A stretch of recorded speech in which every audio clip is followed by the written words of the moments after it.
So funny. The funny thing that actually happened this morning when I went to the gym, it was actually like it was really freaking cool. Which in the middle of July, where we've had like days where like the lowest has been 80. It was around like 58 degrees. And that's not only the stranger part. The stranger part is that when I was driving into the parking lot to the gym, a random turkey was there. Just in the parking lot. And for a good moment, I was like, what the fuck am I looking at? Why is there a turkey here at this point? Because there's obviously like turkeys do live within New England. Like that's the whole fucking reason why it kind of showed up that way. But it's still just the fact of like, yeah, hey, here's a turkey just randomly in the middle of the fucking summer out. Yeah, man. But the funnier part is like, okay, I go in, I come back out, and I'm thinking like, all right, I'm gonna go back. I see a fucking massive ass family of turkeys just chilling right outside Planet Fitness, which is like the gym that I go to. And I'm like, okay, I guess it's one of those days where you just randomly see turkeys now. Just yes, sir. Rambling around. It's like you guys are like there up until the day before Thanksgiving, and then you disappear for like the entire time up until like September, and now it's just like, hey, we just came back early from fucking summer break. Like what? It is like it's the weirdest thing because of just how out of left field that shit is. It's just like, yeah, I wanted to go and get some groceries, or like one of them is like, yeah, I wanted to get freaking pumped. I need these wings to be able to carry my ass. And it's just the dumbest fucking thing I've ever seen. Like, now that I'm thinking about it, I'm just thinking, those like animated cartoons where it's just like you have just like a buff, like super buffed like chicken or turkey. Yeah. It's exactly just like what I'm thinking of right now. It's just like, yep, they're just coming out and it's just like they have arms, like just regular human arms, just buffed to shit. But anyway, welcome to episode 2, this time live on Twitch. Because obviously the first one was not, because, we decided not to have it on live. But this one is, so yay.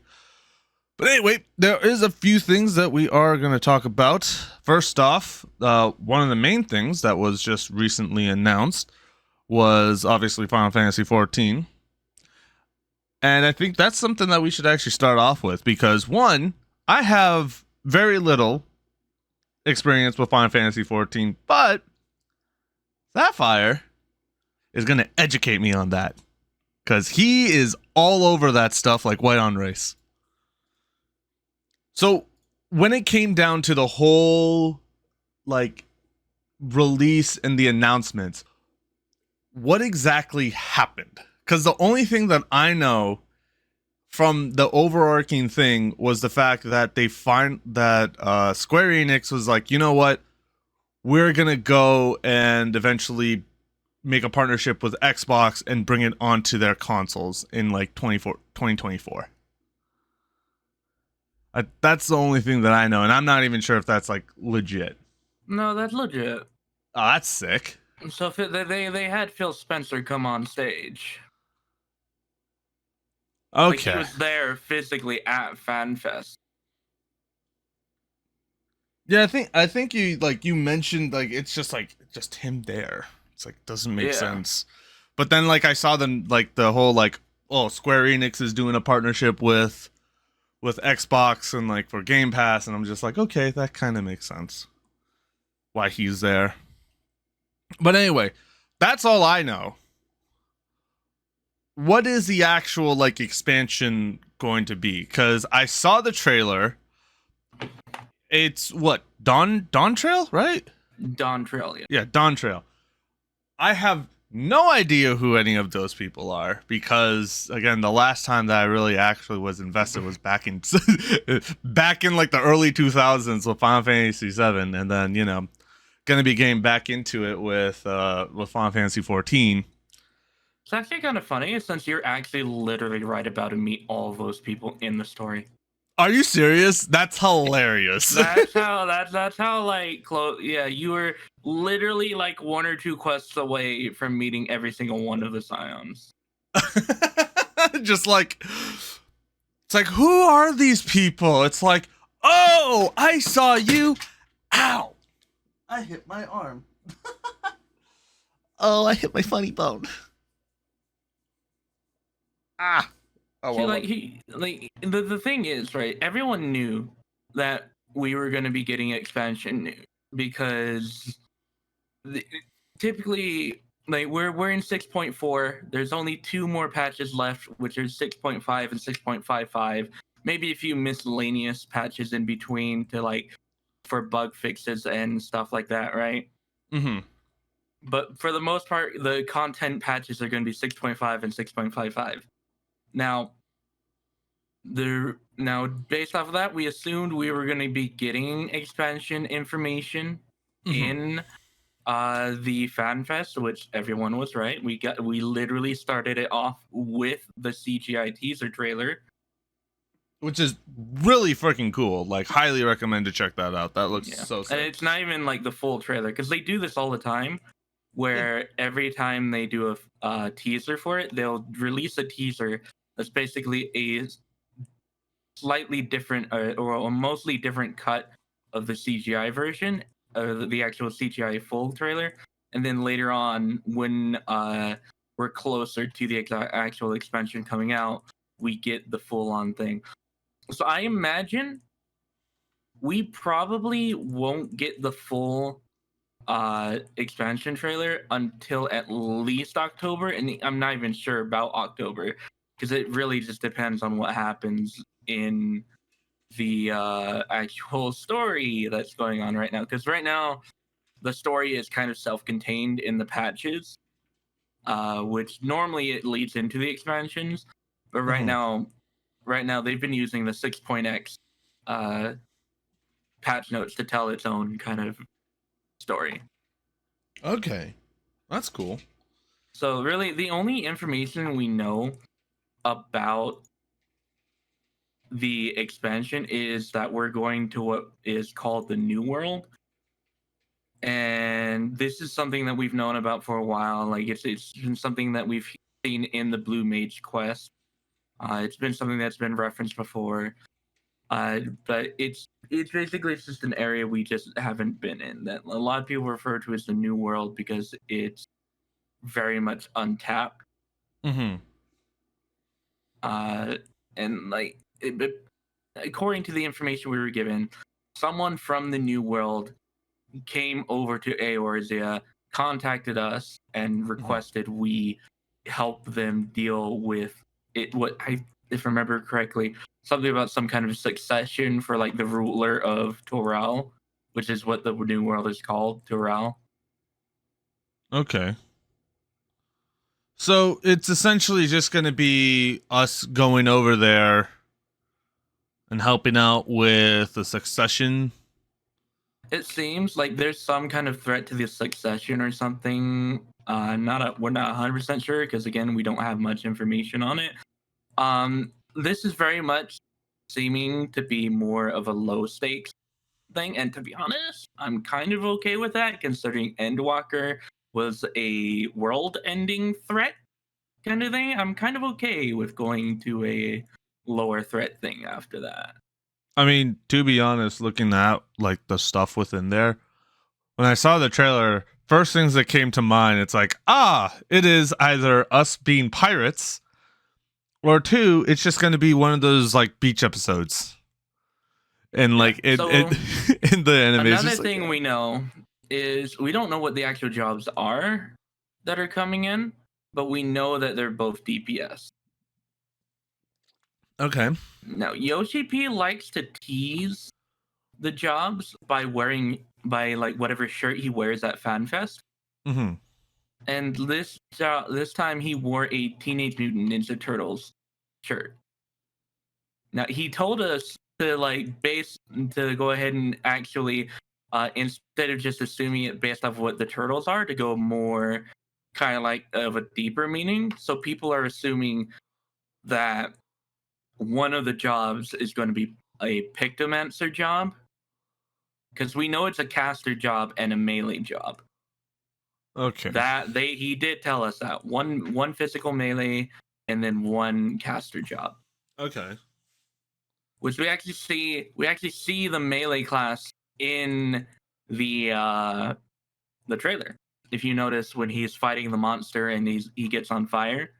Oh yeah.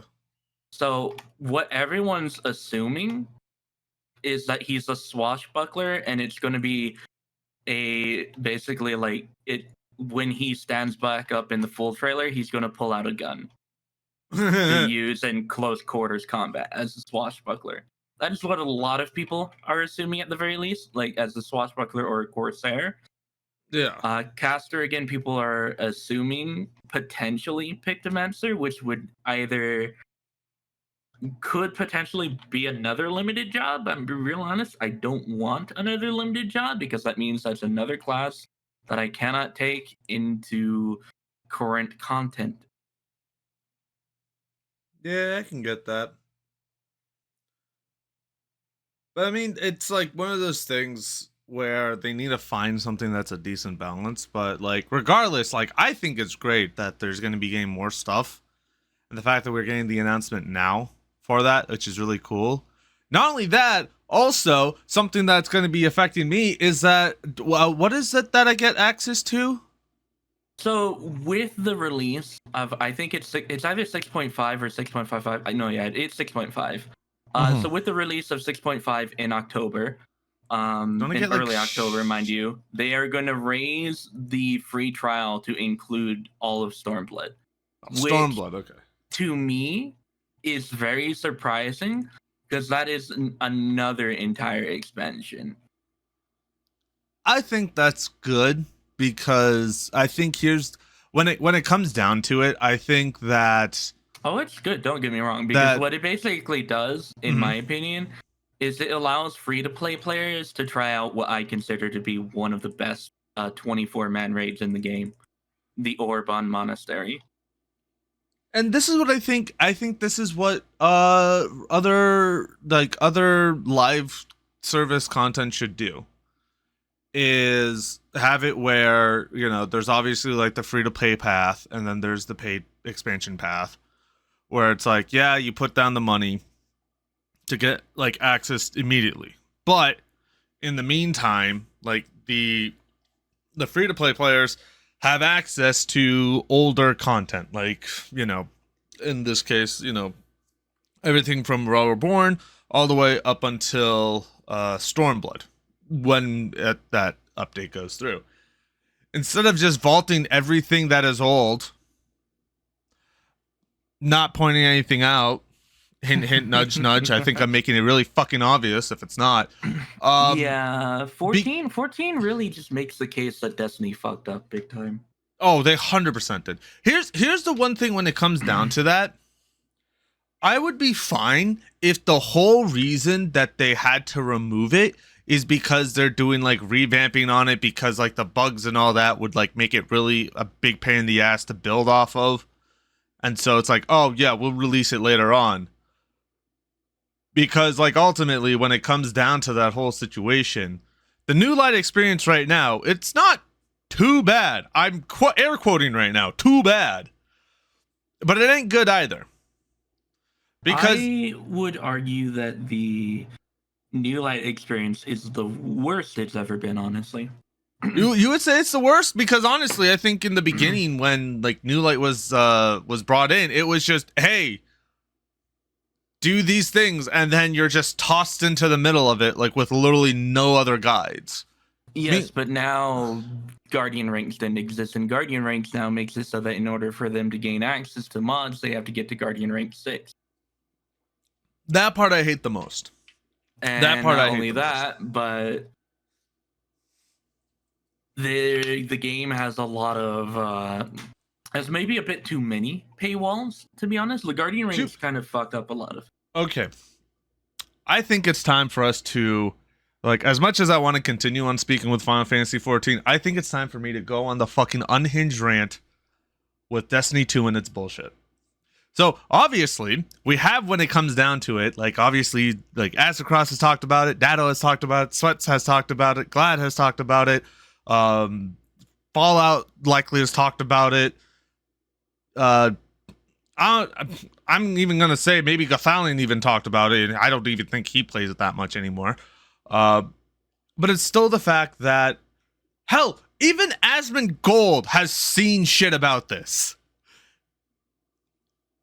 I already paid $100 for the year because I know I will spend at least 100 hours at minimum playing throughout the year. Why do I still have to pay for extra stuff that, one, ultimately doesn't do anything in the end, like the festival cards or whatever they're called right now? Like, that stuff is the event cards. Yeah, event cards. Thank you. So it's like, oh, the event cards. Like, if you don't know what the event cards are, essentially in Destiny 2, for now they have for like the events, you can get, you obviously have like the triumphs. There's a new title that comes out with it. And then you have something called the event card. So there's two forms of the event card. There's the regular card, which is just, hey, you just do all the, everything with the challenges just to kind of rank up and get the title, blah-de-da-de-da. It's not something that you actually will need to pay for. It is free, and they make it free for everyone. But there is the upgraded event card, which the more challenges that you complete, the more stuff you can unlock because you get tickets from it. The more tickets you earn, the more stuff you unlock. A lot of the times you'll get instant unlocks for a shader, a emote, and then a sparrow or a ship, depending on what happens. And then later on, they'll add in like ghosts. They'll add in like a transmat feature. They'll add in like a ghost light, which, I don't even fucking remember if I ever changed mine from what I had before. And I think, like, what else? Another emote or something like that. I don't remember exactly what else is there because there's like 4 things. Half of it is like, it's useless. And so all of that, by the way, all that stuff, $10. Not $1. No. Not $5. No. $10 fucking dollars. And here's the thing.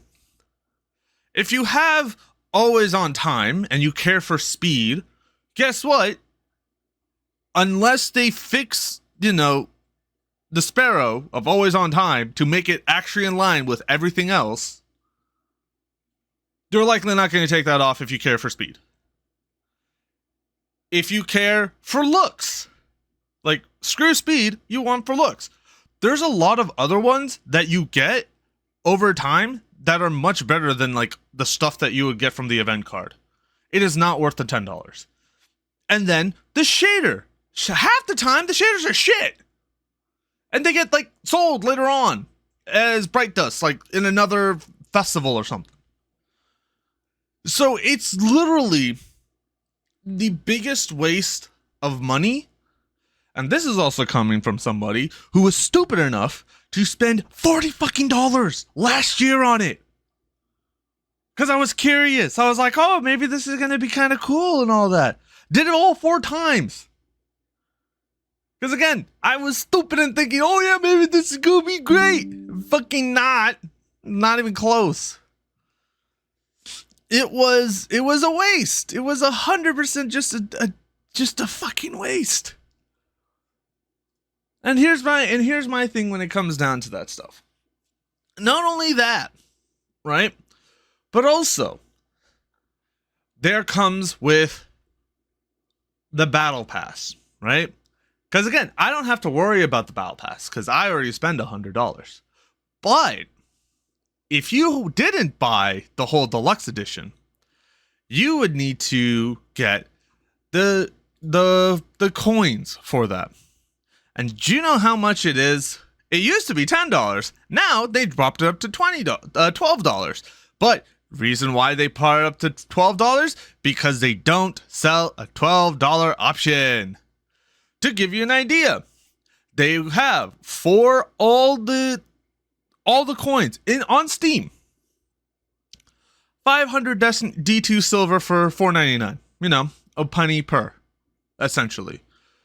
1,100 for $10 because you get 100 bonus. 1,700 for $15. Now you see the discrepancy between the two. Even with the bonus that you get with the fucking $10 one, you still can't get it. You are coincidentally 100 off. So you have to spend either, $15 between, the silver, the $5 and the $10, or you can spend the full 15 in one go and get an extra of 100. And guess what? After you use up those, you still got 500 remaining. What are you going to do with the other 500? Oh, I'll spend more in the Eververse store. Still, it's again, you essentially have to spend overall $48 in total for silver, in silver form. If you were to buy that right now, just all at once, the lowest that you can go is $60. The lowest. Because here's the kicker. You can either buy, you get 3,500 for 30, right? But you get not $60, my bad. I'm so sorry about that. About $50 because, you have to spend an extra $2 to make sure you can buy all 4 seasons if you haven't bought the full thing. So you are already spending pretty much $50 to get all 4 seasons on top of if you decide to get the expansion too, which is like a base 60. Boom, right there, 110. And that's also not even including the dungeon key, because the dungeon key is also like what? An extra $10 if I remember correctly or something like that? 20. It's $20 because you can't buy the dungeons separately. Yeah. You have to buy both dungeons in the year and hope to God that both dungeons are good. Yeah. And not only that, outside of this, right? When it comes to, if you're a new player, right? If you have never came into it before and you decide to hop into the game, what are you going to get? Well, there's a couple of things that you can get. And unfortunately, it is fucking terrible. Because, as of right now, there is a bunch of shit that you can get for it. So, for example, if you want to get the weapons from year 2, year 3, and year 4, you would have to buy the Forsaken pack, the Shadow Key pack, and the Beyond Light pack. Oh, what if you want to go into Witch Queen? You have to buy that as well. Or you can go and purchase the Legacy Collection, which has the stories of Shadowkeep, Beyond Light, and Witch Queen, all for $60. So that's not bad, but it's only for those expansions. If you want to get also other stuff involved, like for example, the Armory Collection, which is essentially the 30th anniversary, and also the Forsaken pack, because the Legacy Collection doesn't include that. That is an extra $30 on top of that. And I think this needs to be said. I don't think Bungie selling everything for as much as they do is necessarily the problem. I think the main problem is that Bungie doesn't do a good job of making it easily digestible for a new player to be able to be like, okay, this is what I need to buy. Because you can go onto that Steam page and there is 12 things. 12 things. Multiple of them are basically just repeats of the other things. And Yep. so it makes it seem like Destiny 2 is a $400 game to get into, when in reality it's like a $180. Now, is that much better? Not really. For a lot of people are going to see that $180 and think, wow, why the fuck would I ever spend $180 on Destiny 2 when I can go to World of Warcraft, buy their deal right now for $45 to get the Dragonflight Deluxe Edition and 30 days free time, or go to Final Fantasy 14, buy the fucking complete edition when it's on sale for $30 and get 30 days for free time, get all the expansions in that, or hell, just even play the free trial for Final Fantasy 14, which is going to which includes the base game and Heaven's Word right now, and it is going to include a second expansion in October. Who is going to look at Destiny 2 and think, "Ah, man, I want to spend $180 on a game on this game instead of going to Final Fantasy 14 or World of Warcraft or even Remnant 2 or any other game." You look at Borderlands, you're going to get a better deal. Destiny has basically cannibalized itself in terms of its sales model. And the reason why Bungie does not care anymore about this is because they make all their money from the free-to-play players who are wailing on the store. Mm-hmm. And the problem is that any negative impact or any negative press that they get, they see as coverage. Because here's the one thing: I think this was back in their when they went to GDC.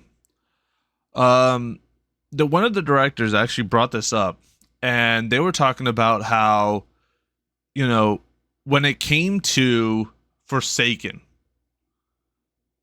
they said that they were like, "Oh shit, we fucked up," not because of the fact that it was a bad expansion. Honestly, it is the best expansion that we have ever gotten in the history of Destiny, barring Witch Queen. But again, Witch Queen has its own benefits when it comes down to it. Personally, for me, I still think that if we were to compare the two, Forsaken is just a bit higher because it also has my favorite season within there, on top of having just a banger of a revamp, as well as, a amazing storyline for the main expansion. But that's the problem, is because they were like, "Oh shit, we just set a level that we will have to commit to." My problem with that is when they said that they don't want to over deliver it, is you can't just let yourself get stale, because what Bungie is doing isn't a matter of not over delivering anymore. What It's Bungie's just not doing delivering. is just setting into a pace where they're just under delivering now. Yeah, It's not even delivering what people expect as a base concept. It is literally under delivering to the point where these expansions are smaller than Destiny 1 expansion. Like, to give you an idea, they have actually, let me you keep on talking. I'm gonna look up something real quick. So to give you an idea, right? So back in the previous year, so before Lightfall, during Witch Queen, on average, with the exclusion of the first season, which came out also during Witch Queen, the story times and the story lengths have been over the span of 10 weeks. Sometimes it's around 8, sometimes it would be 9, but ultimately it was 10 weeks long on average. And that's something that they have consistently done since Shadowkeep, since they brought in this whole system.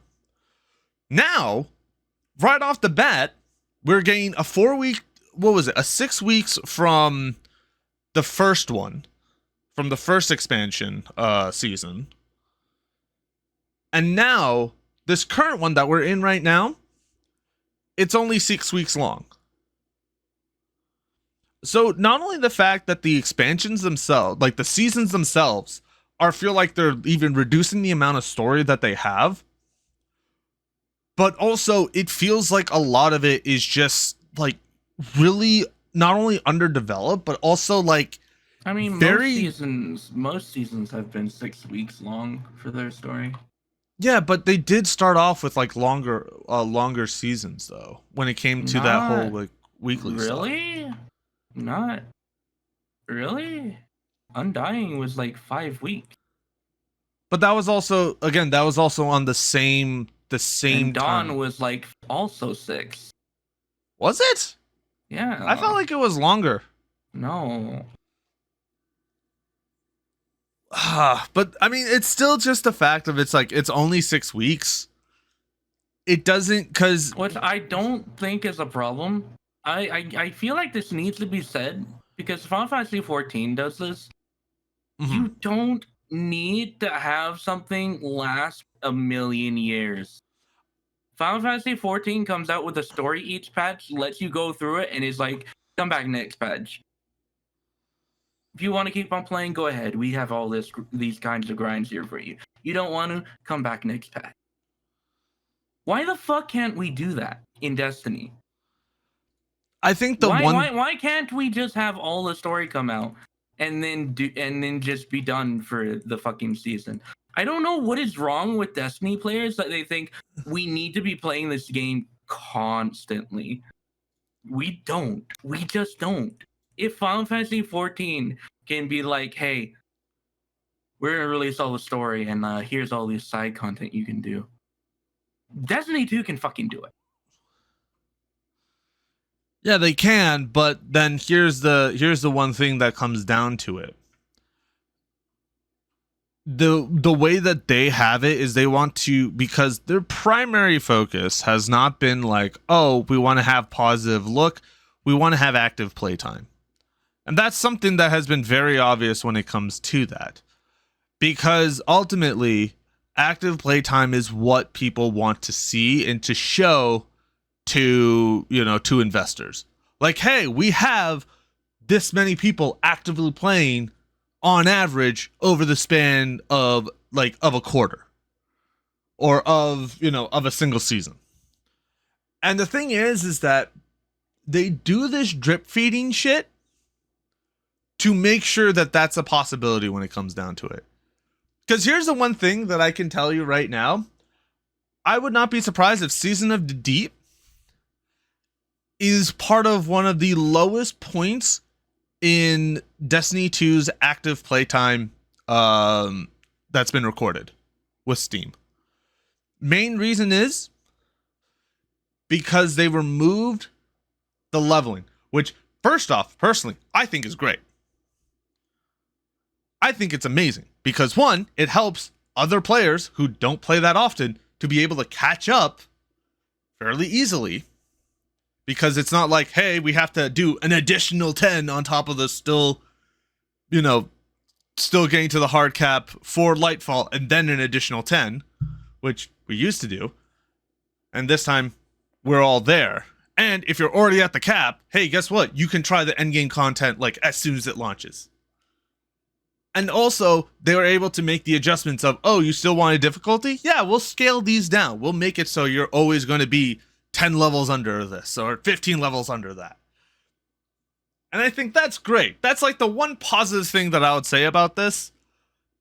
But also, a lot of the times, the casual player will utilize that as a basis for progress, because it's not like they can go through and do all the titles. Like, they don't have time to do the titles, or they don't have time to go through everything else. And so a lot of the times, and this is also, I think, something that the Datto touched on too, because I think this is something that I am going based off of that as well, is that when it comes to that, people will see that as a way. Either it's because it was something that they've been used to since the beginning of the game, or because that's what we have always seen, like, ooh, easy number go up when it comes to power level, because that's the only number that hasn't reset compared to every other possible metric. Because I could say, oh yeah, what about the Battle Pass? The Battle Pass resets every season. What about Guardian Ranks? Guardian Ranks resets, and also it's a lot more of a pain in the butt to see that number go up that easily.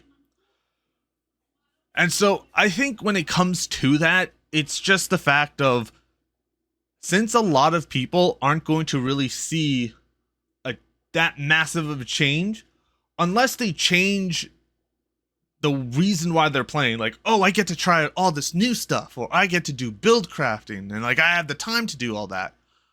I wouldn't be surprised if they just like it goes down because the fact that I barely play right now already kind of has an indication of like, all right, I might feel like this might not be I'm not the only one who's feeling this, lack of a reason to play. Because obviously there's going to be a reason for me to play. Like, don't get me wrong. But I feel like having that small impact, like that small leveling part, even though I still think it's great, it still kind of reduces the amount of stuff that I need to do in the game. And like the rest of the stuff, like, oh, like leveling up Gambit, leveling up Strike, like the Vanguard, leveling up Crucible. I think the problem is that Destiny does not have fun ways to level. Because here's the thing about 14, right? 14 has a leveling system. It has the item level. It has basically the power level system. But the reason why no one complains about it in 14 and it changing every 4 months is because there's several fucking different ways to get up to increase your power. You can do your dungeons to get stat stuff. You can craft gear to get. Now, is it going to be the best gear? No. But to level, you have multiple. They offer different options. You have the fucking dungeons to go and get base gear. You have crafting materials. If you have a crafter leveled up, if you have, if you're a raider, you're going to be doing raids to get that. If you're doing your roulettes to get tomestones, you're going to get tomestones to buy gear.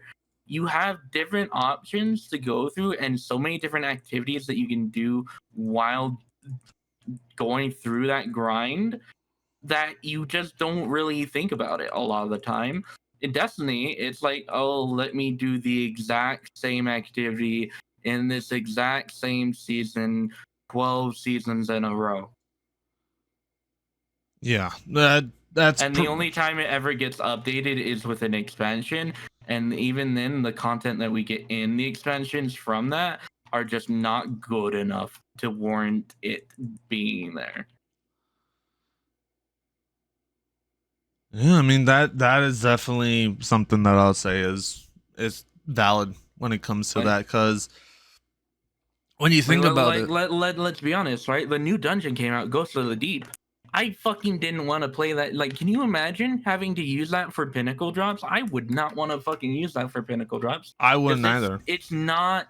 It is like I love the dungeon on a certain level, but also like I am not going to spend an hour. You have to do an hour every week for what is essentially 3 RNG drops that are not going to be good on any certain level. Meanwhile, I can go into Final Fantasy 14. I can craft the exact gear I want to fucking get things. Now, is it going to be the best? No. Again, no.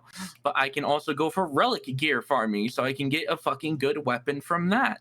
I can go for tombstone farming to use the tombstone gear to buy myself really good armor. Then if I'm missing a piece, I can save up the stuff at week to week to week to get the exact piece I'm missing.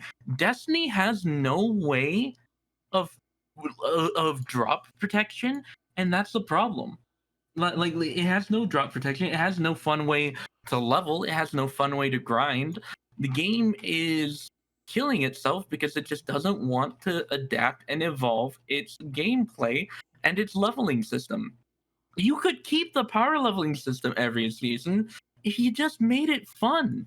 If you just added a variety of ways to do it. Would the hardcore players still end up doing the most efficient way? Yeah, but for everyone else who don't care about the efficient way, they'd have those options. And hell, even the hardcore players, if they get bored of doing the efficient way, would end up doing the more fun way to fucking get some variety in their life. I think what even makes it worse is the fact that Destiny also has removed a lot of the different alternative options for like basic ritual pinnacles. Like, for example, if you were to do like before this season, you were able to run through, 3 Crucible matches or three strikes or 3 Gambit matches. But now when it comes down to it, you have to, if you run those three, like, if you run 3 Crucible matches, you don't get a pinnacle. You get an exotic engram so that you can focus. That's also something that needs to be talked about. I don't. Why the fuck? I don't like that. Why did we go backwards and remove an option for players that are not at max level? Like, but Bungie, you know people that there are going to be people who are not at max level, and on top of that, there are going to be new players who at this point now have 3 options for pinnacle gear removed. If I remember correctly, the only ones that are available for free-to-play players now is, I think, the Nightfall points, the Clan Bounty, if they're in, even if they're in one, which I doubt they are, and then the hope to God that the Rotator raid is a free-to-play raid. Oh no, they have a free-to-play raid, remember. Does that always drop pinnacle? Oh, no, you're right. Fucking, they do have to wait. Yeah, because that's the thing. I mean, they're gonna have one next season, but that's only gonna last for 2 seasons. It's so fucked the way they've decided to do it.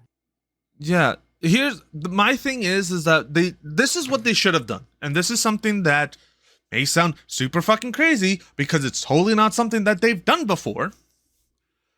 Revamp the Prime Engram system and revamp and go do this. Prime Engrams can be focusable and bring you up one power, like, bring you up through the pinnacle ranks. I think that's the only thing that, like, the one of the main things I think needs to be addressed is, why does Destiny feel like it's trying to go in too many different directions? It's a loot game that wants you to grind all these different activities for loot, but it's also like, hey, by the way, we have this crafting system that basically goes against the entire point of our RNG. So while yes, players were asking for crafting, kind of ultimately has hurt the game more than it has helped it, because of the introduction of being able to craft your perfect role on top of being able to go ahead and use enhanced perks. So, like, what even is the point of, like, random rolled weapons? Why even care about random rolled weapons when they can't have these enhanced perks on them? I don't know. I think the one thing is that Bungie is literally right now in the middle of trying to figure out what the hell to do before the end of the Light and Dark saga. Because I can guarantee you that this is, like, their entire thing is based around experimenting at this point. Because I have not seen so many, which doesn't make sense, weird right? shit ever. It doesn't make sense for them to be experimenting, because they've been making this game for years now. Yeah, and I don't. And why are we still experimenting? I could maybe see experimenting with, like, a few side stuff every now and then, but why is it that with main systems we are experimenting? Like, I think, like, look at FF14. Literally, look at them. They have like all this different stuff. Now, is the game perfect? No, it has some fucking problems, obviously, but fucking come on, man. Like, the game literally makes multiple dungeons every expansion. It goes out of its way to ensure that all of the different things are updated all the time. So why are we just ignoring all of that stuff? I don't understand. No, 100%, I agree. Like, it doesn't make sense for it to essentially be like, hey, we're going to add this new thing. Hey, we're going to do this new thing. And hey, we're going to do this new thing. Like, it's great that you're showing this off. But is this balanced? Like, 90% of the weapons. Like, here's the thing, right? 14 does some new stuff every expansion, but they always make sure to update their old stuff. Like, literally every patch, we get new raids, we get new dungeons, we get new trials. But you know what we also get? We also get, like, new content that we don't typically see, or others, or they're doing other things like Criterion Dungeons. Like, even though, yeah, Criterion Dungeons have existed before, they're getting more updates because they were kind of left behind a bit because they were an old system that were introduced that was kind of iffy. You have places like Eureka and Baja, which are these giant exploration areas that you can go in and battle different fates or areas, and just have a crazy amount of fun with the different activities you have in there. And like they add different things every fucking expansion and every patch, but they never neglect their old stuff. How is it that we are at this point where we are neglecting the fucking base content of the game? Lightfall came out with no PvP map.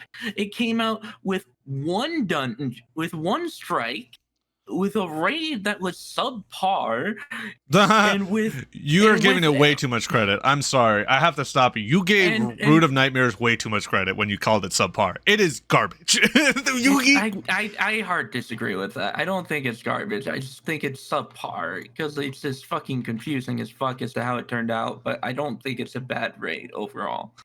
But it's definitely confusing to me that Root of Nightmares has less mechanics than a raid in Destiny 1. Even more impressive, how the Ghost of the Deep. In fact, someone pointed this out. I don't know if you realize this. You know the boss from Spire? Yeah. From Spire Stars? That singular boss alone Has more mechanics than the entire Root of Nightmares. Yeah. Yeah. Yeah, no, I saw it. As soon as I saw this, I'm like, damn, I really wish we had Spires. Like, this was, when we went through that, I still found it hilarious that it took us 4 hours to figure that out, because it wasn't like, oh, it was like super complex. It was because it was so fucking easy that we were literally trying to bum rush it without realizing, hey, there's something else what bothers me about it, right, is that, like, it's not even that, because I pointed out that there had to be some form of mechanic, and these fuckers in our team kept giving me pushback, like, no, there's no mechanic, where we've seen everything. I'm like, bro, we're not even trying to experiment. We haven't even experimented since we started this fucking thing. Like, how are you gonna say there's no extra mechanic? Yeah. And then when we've not even tried to experiment for like 2 hours at this point, or even like 2 to 3 to 4 hours at this point, and I'm the only one, and I'm like one of the only ones pointing out that there has to be a mechanic, and then it turns out that I'm fucking right, and there's a mechanic because I decided to test something, because we're wiping, because instead of actually testing stuff to see what might be going on, we're just slamming our face into the fucking wall, wasting time. It is always fun when it comes to those, because we're Once just again, fuck that team, because goddamn, the idea that we shouldn't just slow down to figure out what's going on. Like, the team, I understand wanting a low placement. I get that. I wanted a low placement, but when your obsession with a low placement affects your ability to think that maybe we should slow the fuck down and figure out what the fuck we're doing wrong, and if there's more to this thing than we know and understand, there's something wrong.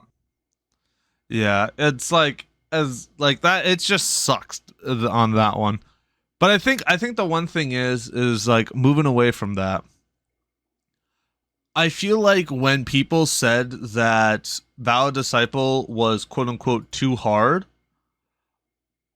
one, I think that is personally for me, I think Valid Disciple is one of the best raids to come out within the last, within this post New Light era. So, after Shadowkeep, because it's even if you're at a high level, even if you're at like 100 power level above the actual area, what you're intended on being, you still are challenged. You still have to engage. It's not going to be like an easy cakewalk for majority of it. And I think that is something that really shows how good of a raid it is when it comes to actually going through that process and being able to still need to have some understanding and some level of competency from every single person on your team shows that yes, this is what you would want. Because here's the one thing when it comes down to it, like I haven't done any of the raids in Final Fantasy 14, but there's like how many raids in Final Fantasy 14 are ones where you can have like 2 or 3 people carry the entire thing? Not really any that I can think of. Exactly. So the fact is that when it comes to half of these raids, I think that actually, funny enough, is Final Fantasy does something better than Destiny does at this point. You know how people like to talk about how Destiny used to have hero moments in its raids? yeah. Final Fantasy technically has that if you're a healer or a tank. And the reason why I say this is because you have this mechanic called limit break. Yeah, and you have tier 1, 2, and 3. A tier 3 limit break on a healer will revive anyone who's dead in the party completely. So if the only one that's alive is the healer and they have a tier 3 limit break and they activate it, they've immediately saved the run. It's a clutch up moment. That's what we want. We want clutch up moments. And the problem is that when it comes down to it, there's very few times where clutch up moments happen within Destiny 2.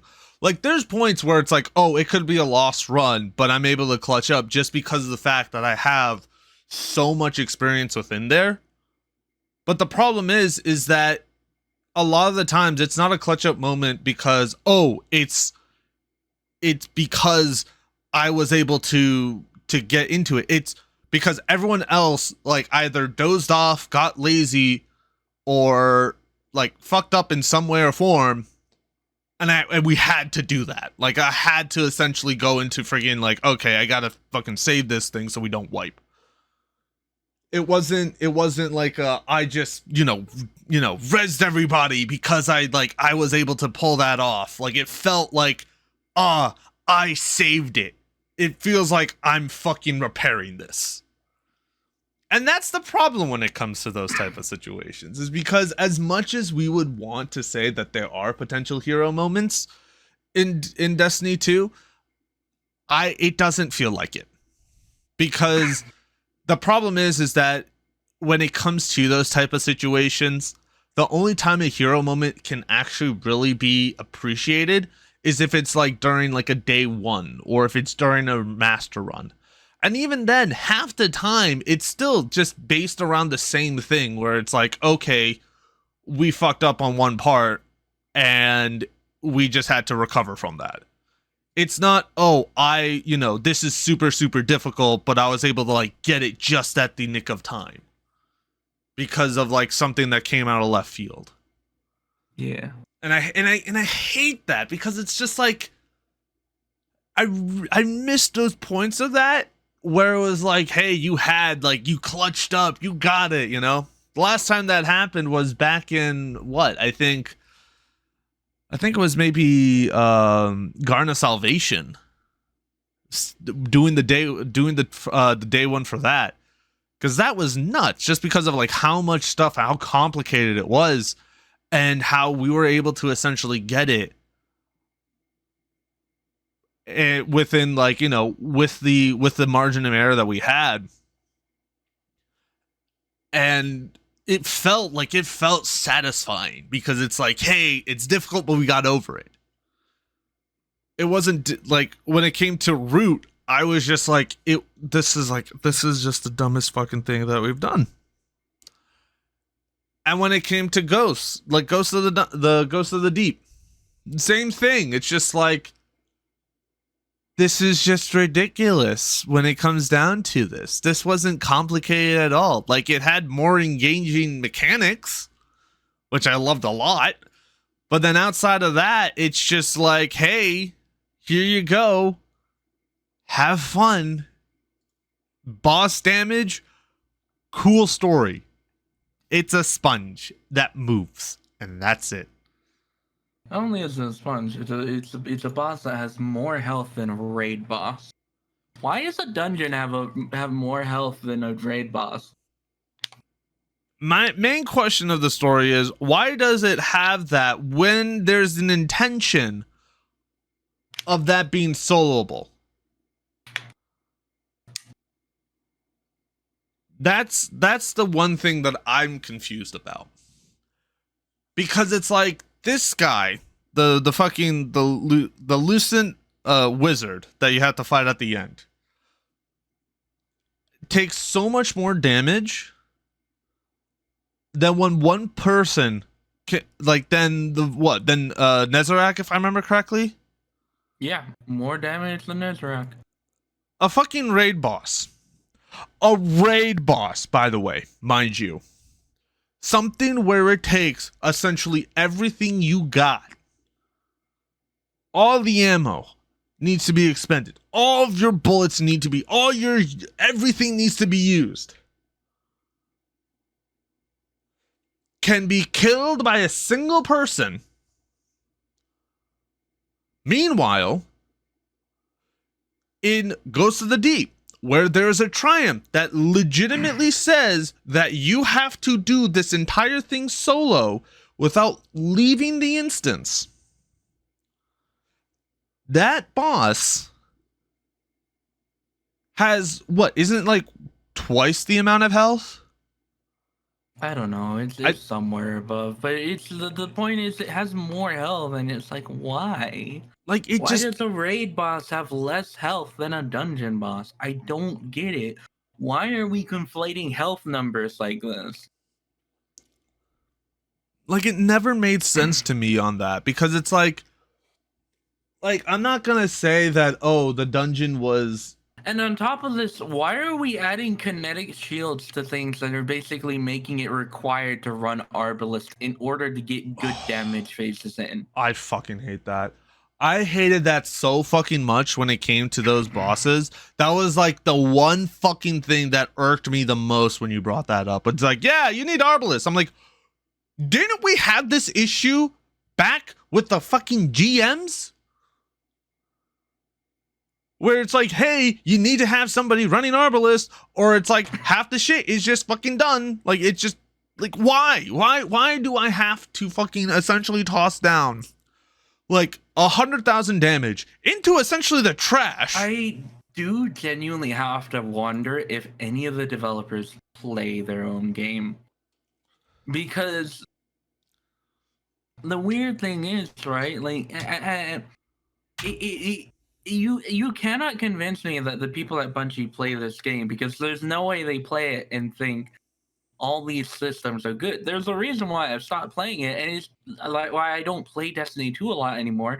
And it's because of the fact that all these systems have basically just ruined Destiny 2 on a level that it just doesn't make it fun anymore. But then, like, you go to Final Fantasy 14, the devs play the game. Yoshi P plays the hardest DPS to play in Final Fantasy 14, and he fucking kicks ass at it. The reason why I trust like the Final Fantasy 14 devs isn't just because of the fact that like they know how to make a game, and they've proven multiple times, even though again there are problems, but they've proven with everything they've done that they know how to make a fun game and good game with a good story. But it's also because these fuckers play their own game. They know what their content is like for players. If I remember correctly, didn't they, when they first announced Final Fantasy, they were doing like some releases, didn't they have one of the developers take over for somebody who put it on the hardest difficulty? You're talking about 16, yeah. One of the 16 devs was on stage and like started fighting a boss on Final Fantasy difficulty and basically beating it without getting a hit a single time. Yeah, fucking no hits the boss. The only way, like, he just no hits it casually, and it was on the hardest difficulty. Not even just no hitting. I'm pretty sure he was also parrying every single attack that was parryable. It was fucking nuts. Like, there's no way, because these fuckers play their games. Like they play their own games. They know like what these games are like for players to play, so they know if something's frustrating or not fun, and they know if like something's not great. Obviously, there's always gonna be things that they miss because there's gonna be different opinions, but Yeah, of course. they know the overall general feel of it, and they get that. They play the goddamn game. I do not believe a single developer now. I do not believe a single developer over at Bungie plays the game. Now, the reason why I believe this is because I just don't think they have the fucking time to. The I problem. don't think because of the fact that, which is weird to say, because arguably Final Fantasy XIV is a better live service game, and this may seem weird, but I feel like this needs to be said. Final Fantasy XIV is a game ran by a studio that is not only making a patch story every 4 months or so, but they're making a new raid, whether that be the 24-man raid or the 4-part 8-man raid series where you have 4 raids that come out with our 8-man each. They're making extreme trials, unreal trials, or ultimate raids. They're coming out with dungeons, base trials, and all this other content. And on top of that, they're coming out with a bunch of different gear as well. And it's coming out every 4 months. So then I have to wonder, what the fuck is going on at Bungie? I get it. It's a first-person game, so there's probably different development information. But how the fuck can you expect me to care about that when I can look at 14 and be like, man, dude, we really got like, what? How many fucking classes are in this game? 19 classes. We really got 19 relic weapons this time. We get different we get different fucking armor sets for them every expansion. By the way, like a cool little artifact set for each of them every expansion. I am literally, this is not even a joke. Every class gets their own artifact set, and Bungie can't even give us a fucking vendor set every expansion. That's like, You I'm realize just. we still haven't gotten the vendor set? Oh my god, I like, now that I'm thinking about it, I was like, you're not wrong. And on top of that, we also get vendor sets in 14. We get tombstone sets every single patch. We get ultimate sets. We get fucking all these cool looking armor that you can grind for, new mounts, new minions, all this stuff. So it's hard for me to take Bungie seriously and care when I play 14, which develops 7 to 10 times the content that Bungie releases every 3 months. Bungie every 3 months is releasing 7 to 10 times less content than Final Fantasy 14 is releasing every 4 months. Yeah, it's like, hell, 14 in Shadowbringers and Stormblood released entire new map areas for you to play in. That's an entire new map, even after they've done expansions. I sometimes always wonder, what is the size difference between the developing team at that are working on Final Fantasy 14 and the developing team on fucking Destiny? Because I can guarantee you that it's not only going to be the number of people who are developing, but also it's going to be the desire from the people who are developing. Main reason why I say that is because when it comes down to it, there's, again, just like how we said before, a developer for Final Fantasy was able to no-hit parry on the hardest difficulty as a showcase. No developer just does that. Like, the last time I saw anything like this was back when Splitgate was relevant and they were doing developers, like they were doing like dev streams just to kind of talk about it. Dude was cranking 90s in the goddamn game while casually speaking about their plans to freaking do other shit.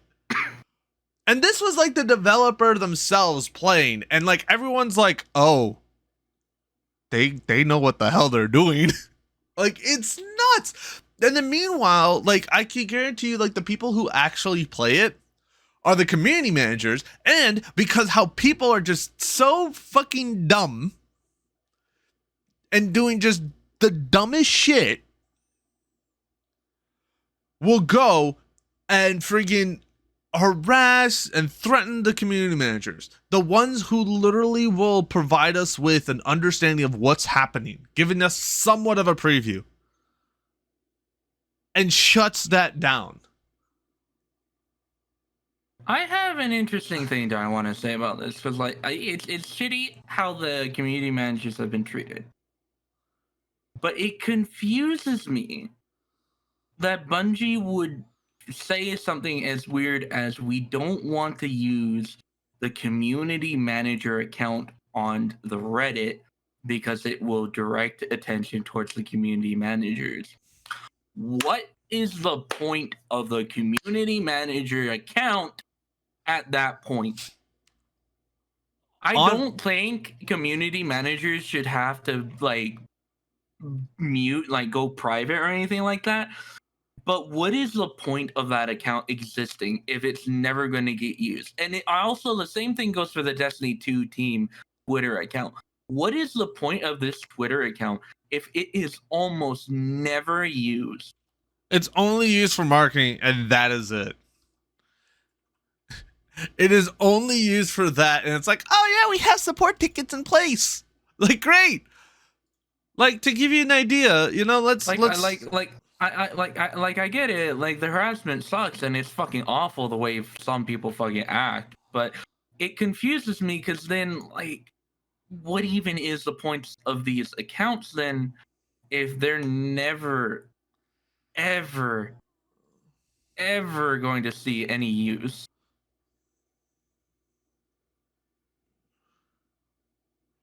Here's the thing when it comes down to it. The way that I see it, and honestly, I think this is something that they should really consider. Just go quiet. I disagree with this. Well, I understand why some people have suggested this. I understand why Cross has suggested it as well. But overall, if they go silent, it will genuinely make the situation worse than it already is. And I don't think Cross or anyone has thought about that. But the one thing is that they're in the situation of a catch-22, where it's like, for us to utilize it, we need to make sure that our community managers are safe. And the only way we can do that is not utilize it. But because of that, that would also cause them to get harassment because we're not utilizing it, so they'll go after that. Like, go after them directly. It's like it's a damned if they do and they damned if they don't. Which is like the shitty part about it. Because I would think, like, you know, because honestly, the opinion that I have is the fact that it's like they're going so far out of the way to create these types of accounts that not many other game companies would do. Yep. And the fact is that when it comes to that, unfortunately, the players are taking advantage of that. Like, yeah, because here's the one thing: they have made shit games. Like, you know, Activision has made shit seasons. Granted, I would say it's gone for years, but here's the one thing: you don't see people flipping shit at them. Why? Because they have no one to flip shit at. They don't have a community manager. I disagree with this because that's not true. If you look at any of the comments of any post from them, you will see the shit from them. Yeah, but here's the thing. That's to the main post. Like, no one is actively responding to them, right? Like, it's just like, here's an official post, and that's it. There isn't anyone who's actually within the community. It's just like, it's like them just broadcasting an ad on the TV. Okay, but then, like, my counterpoint is, like, I honestly, this is going to come off a little weird. It is not necessarily Bungie's fault that the community has turned into this way, but it is Bungie's fault for not even attempting to do something sooner to fix the root of the problem. That I can agree with. Yes, 100%. I think Bungie has let the apathy kind of festate and stew for what is basically way too long. way Way too too fucking long. Like, And because of that, we are unfortunately at this point. Like, you look at, I think a perfect example is FF14, right? Again, we're going back to FF14.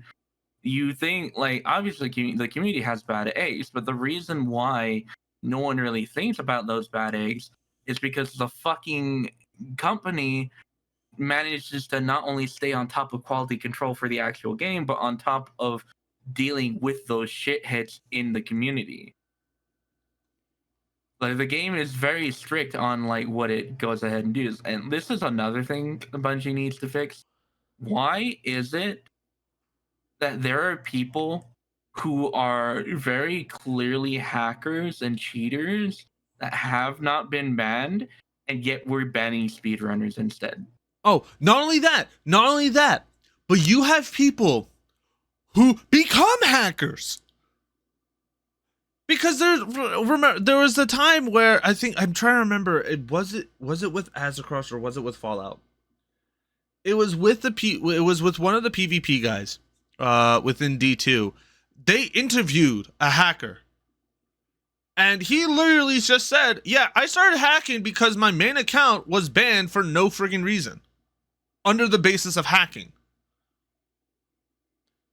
And like, the fact is that people will do rage hacking like this because they're doing unnecessary bans. It's just dumb. Like, if it wasn't for the fact of like these unnecessary, like, I get, like, you know, there's going to be times where it's a false positive. Sure. Yeah. But when you know, I think it just really sucks that like the false positives are happening in a state where content creators are literally posting about these people on Twitter, sending these videos directly to the fucking team, and yet 6 months later these people aren't banned, and instead it's the speedrunners that get banned. yeah, You do genuinely have to start to question what is going on at Bungie when someone who is a known hacker and cheater for 6 months is not banned, but the speedrunners are. I understand that they've fixed part of the issue at this point by unbanning some of them, but this needs to be talked about and not ignored. The fact that Bungie made this decision to deliberately not ban these people who were very clearly known cheaters. Yeah. I think when it comes down to those type of situations, like, here's the one thing when it comes to it. Like, yeah, utilizing exploits is, you know, it's unfortunate. Because ultimately, obviously, that, you know, if you want to be a speedrunner, if you want to be that, you essentially have to break the game. But here's the thing, right? Bungie's philosophy has always been to never go after people who exploit the game. Yeah, I mean, like if it's a bug in the game, they don't ban people for it. They'll fix the exploit, but they won't ban people for it. But even then, half the time they don't even fully fix the exploit. Like, the example is in Last Wish. You know, people still utilize the teleportation spot within the crystal room of Riven, in case, just to swap over to the other one. That's an exploit. They don't care for it that much because that would have been patched a while back. Because they even said, it's like, yeah, no, that is a somewhat of a legitimate strategy. Just everyone on one side and just, you know, flipping the dice, like flipping the coin on that one.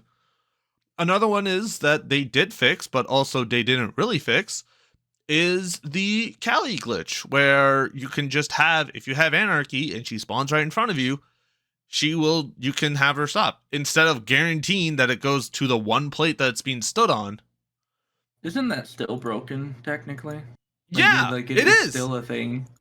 It is, because it still has a highly weighted chance towards that plate, but there are times where we'll occasionally go to a non-weighted one. So it's like if no one's on that plate, it can still randomly go there, but it still has a high chance of going to that single spot. Like, that's the only aspect of it that they have quote unquote fixed. But it's still something that just slightly changes the way you got to do it. You still get the exploit, it still works, it's fine. But it's still the fact of, like, it still shows that, like, yeah, they'll do the changes if they need to, but they're not going to just, like, axe the damn thing. And the fact that, you know, there's bans on speedrunners, people who, and this is something that, like, people will always say, like, oh, like, hate speedrunning. I understand that. But also, there's a benefit for speedrunners. The reason why there's a benefit for it is because it keeps the game alive. It keeps some sort of engagement in that community. Like, for example, there's a lot of games like Blur, for example. People speedrun Blur. They try and get the fastest times for those. People also speedrun in FF14. Exactly. Like, in fact, I don't know. You may remember I posted a video about the oldest world record for speedrunning in 14 for Kugane Tower. I think you did. I may have not watched it, or Kugane Tower is this parkour area in Stormblood in the hub area. Mm-hmm. You know what? That's another thing. We get a hub area every expansion, and we're still getting another one in Dawn Trail. We're still stuck with the same shitty tower. Still in fucking Destiny 2. But they moved some parts to Rahul, which does absolutely fucking nothing. Yeah. But fucking, it's just. Dude, it's just like Kukugane Tower is a relatively difficult jumping puzzle in the game. Mm-hmm. And you jump up it, and then at the end of it, you have to jump downwards and land on the appropriate post in order to get the sightseeing log. Mm-hmm. Now, the speedrun is just to finish the tower, not to actually jump off for the log, because the log is a separate thing in general. But yeah.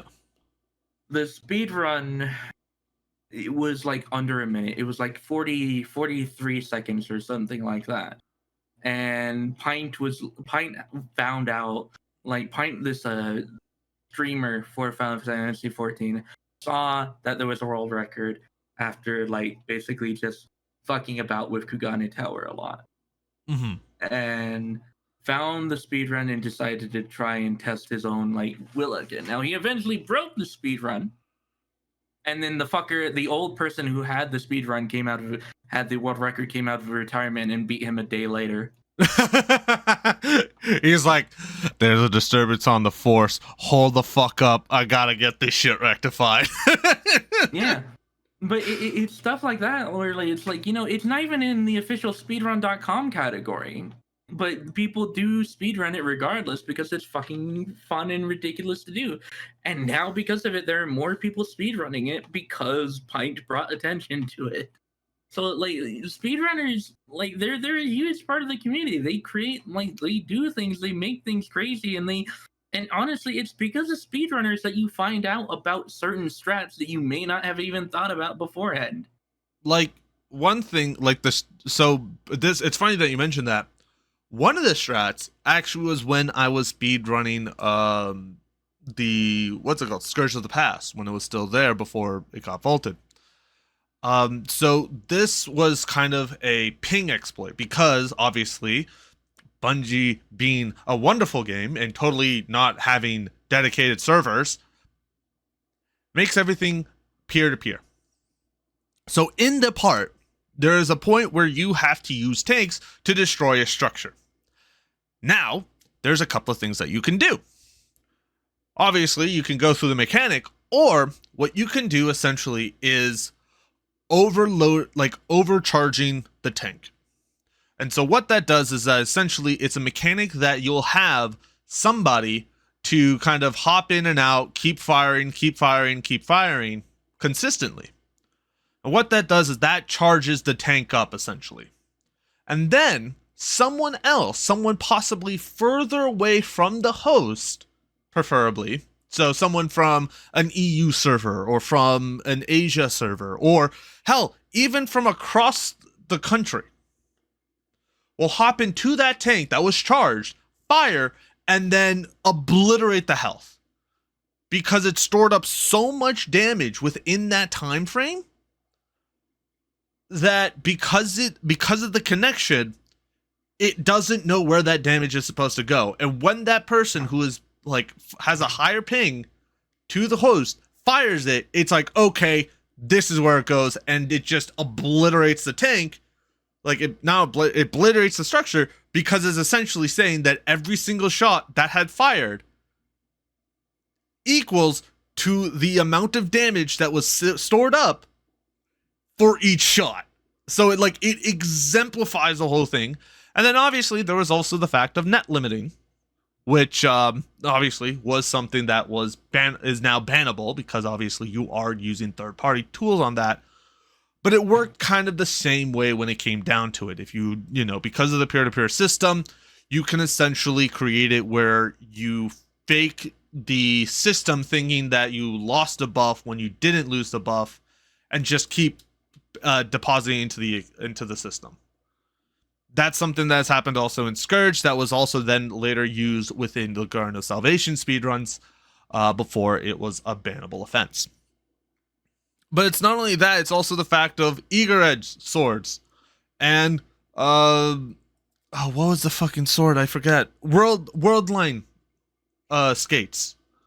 Jesus Christ, dude, that's a fucking name I haven't heard in a while. Dude, it was so fun to use. It was so fun because that was the way you were able to get from one side of the city to the other. And the best part was you could use it on every single class. Because the only thing that made it more viable for Warlocks is because you didn't have to use your ultimate. On Warlocks, you were able to just use the momentum to be pushed over, which was the whole thing. The reason why, if you're on a Titan and you're on a Hunter, was because if you were to actually go through the whole aspect of it, you don't hold that speed. You automatically will slow down and stop, where you're supposed to intended. And the only way to maintain that speed is to fire off your super, which essentially stops all other impacts, like any other additional forces on your character, which allows you to maintain that momentum the whole time. And it's stuff like that, which is why I always love it. And that's why I always think when it comes to that, it's something that always should be seen as a positive thing. The fact that someone is willing to speedrun a game says a lot about what's going to happen in the long run. Because there's points where a game may be dead, where it has no founding whatsoever. If a speedrunning community starts it, I can guarantee you it is not going to die until those people have passed on. Or until, for some reason, they just lose access to their systems. But that's besides the point. Also, tell me if this speedrunner name sounds familiar to you or not. Pydoik and Shaden. Pydoink, no. Shaden, yes. Okay. So you recognize that name from Mario, right? Mm-hmm. So, that motherfucker... So, Pydoik and Shaden are one and the same. Yeah. That motherfucker was the one who held the Gugane Tower world record. Really? Mm-hmm. That's hilarious. Also the funniest part is, and this is also something that's hilarious to bring up, a speed run was actually a way that they figured out about how protons moving through space and time. I wish I was kidding. Here was something that happened. So during a speedrun of Nintendo 64, what happened is that while they were going through it, all of a sudden, the character just was able to jump all the way up to the top floor, essentially skipping half of it. And the thing was, no one knew why. They weren't able to replicate it. They weren't able to do anything. They literally had so many people, like the entire community was like wondering what the fuck happened. And you know what happened? What? Fucking cosmic radiation. A fucking proton hit his system in the particular way that it changed a bit from 0 to 1, which caused him to essentially jump up all the way. Nice. It took him, I think it took them 2 years to figure that out. And because of that, since they found that out, they were able to make a system to essentially be able to replicate that. And so it's the fact of like stuff like that. It's always the coolest thing where it's like, we broke the game. How? I don't know. And then there you go. Then like you have this entire situation. Like it's just so good when you see situations come up that are just so interesting that you will never even expect. And then all of a sudden, here you are. It's right here. It's just perfection. Yeah. But basically, the moral of the story is stop banning speedrunners, assholes. Oh, yeah, that's also the moral, yeah. I don't know if you heard what I said. I think you said fuck Destiny, but yeah. Yeah, I heard that and it's like, stop banning speedrunners, asshole. But I think, speaking of, it's just, I don't know, man, like it's just so weird to like be playing both Destiny and Final Fantasy and see one game like just growing nonstop and like having an expansion that's going on even after the end of the Zodiac Heideland saga, and people are actually excited for it. Unlike Destiny, where people are like, let's just kill the game after Final Shape. Like, can you imagine that? Like, no, I can't. Like, a lot of people just want to stop playing the game after Final Shape. You look at Final Fantasy, people are like, let's go. The problem is that when it comes down to it, they've set up themselves for failure. Bungie has set themselves up for failure when it comes down to it. Because here's the thing: after Final Shape is literally going to be the make or break for me. If Final Shape does not shape up, to what I am expecting, there's no reason for me to continue off of that. Honestly, I just don't know, man. Even if Final Shape ends up being good, I just don't know. Like, Final Fantasy 14 is just turned out to be just such a good game and to be fairly consistent that I don't know, you know. No, I get that. I mean, when it comes to it, if you have a friggin' amazing ass game, you want to stick with it. Like, hell, I mean, back when, this whole shit show of Destiny 2 wasn't a thing, I stuck by it. Hell, I have, unrecorded, more time in Destiny 2 than any other game. The closest one is Counter-Strike, CSGO. And the only reason why that has such a high amount of time was because I didn't play Destiny 2 at that time. That was it. Once that happened, it changed. Like, if I were to actually, like, let me see if I can order, like, the amount of time that can I even sort? I don't even think I can. But it's still the fact of like, I have so much time within Destiny 2 because it was during a time where it was fun to play. It was something that I wanted to do. It was something that was worth going through. Like Forsaken, Black Armory, Opulence, Gambit, Joker's Wild. You know, sure, Shadowkeep was a low point, but again, I gave them the benefit of a doubt because it was their first time not having Activision and their resources behind their backs. And then we got. I just realized. Yeah. Fucking. There's 3 games that I know of that have some form of expansion or something with Shadow in their name. And do you know what those are? Destiny 2 with Shadowkeep. Mm-hmm. Shadowbringers with Final Fantasy 14. Mm-hmm. And then Shadowlands with WoW. Yeah. And isn't it funny how 2 of those are utter shit? Mm-hmm.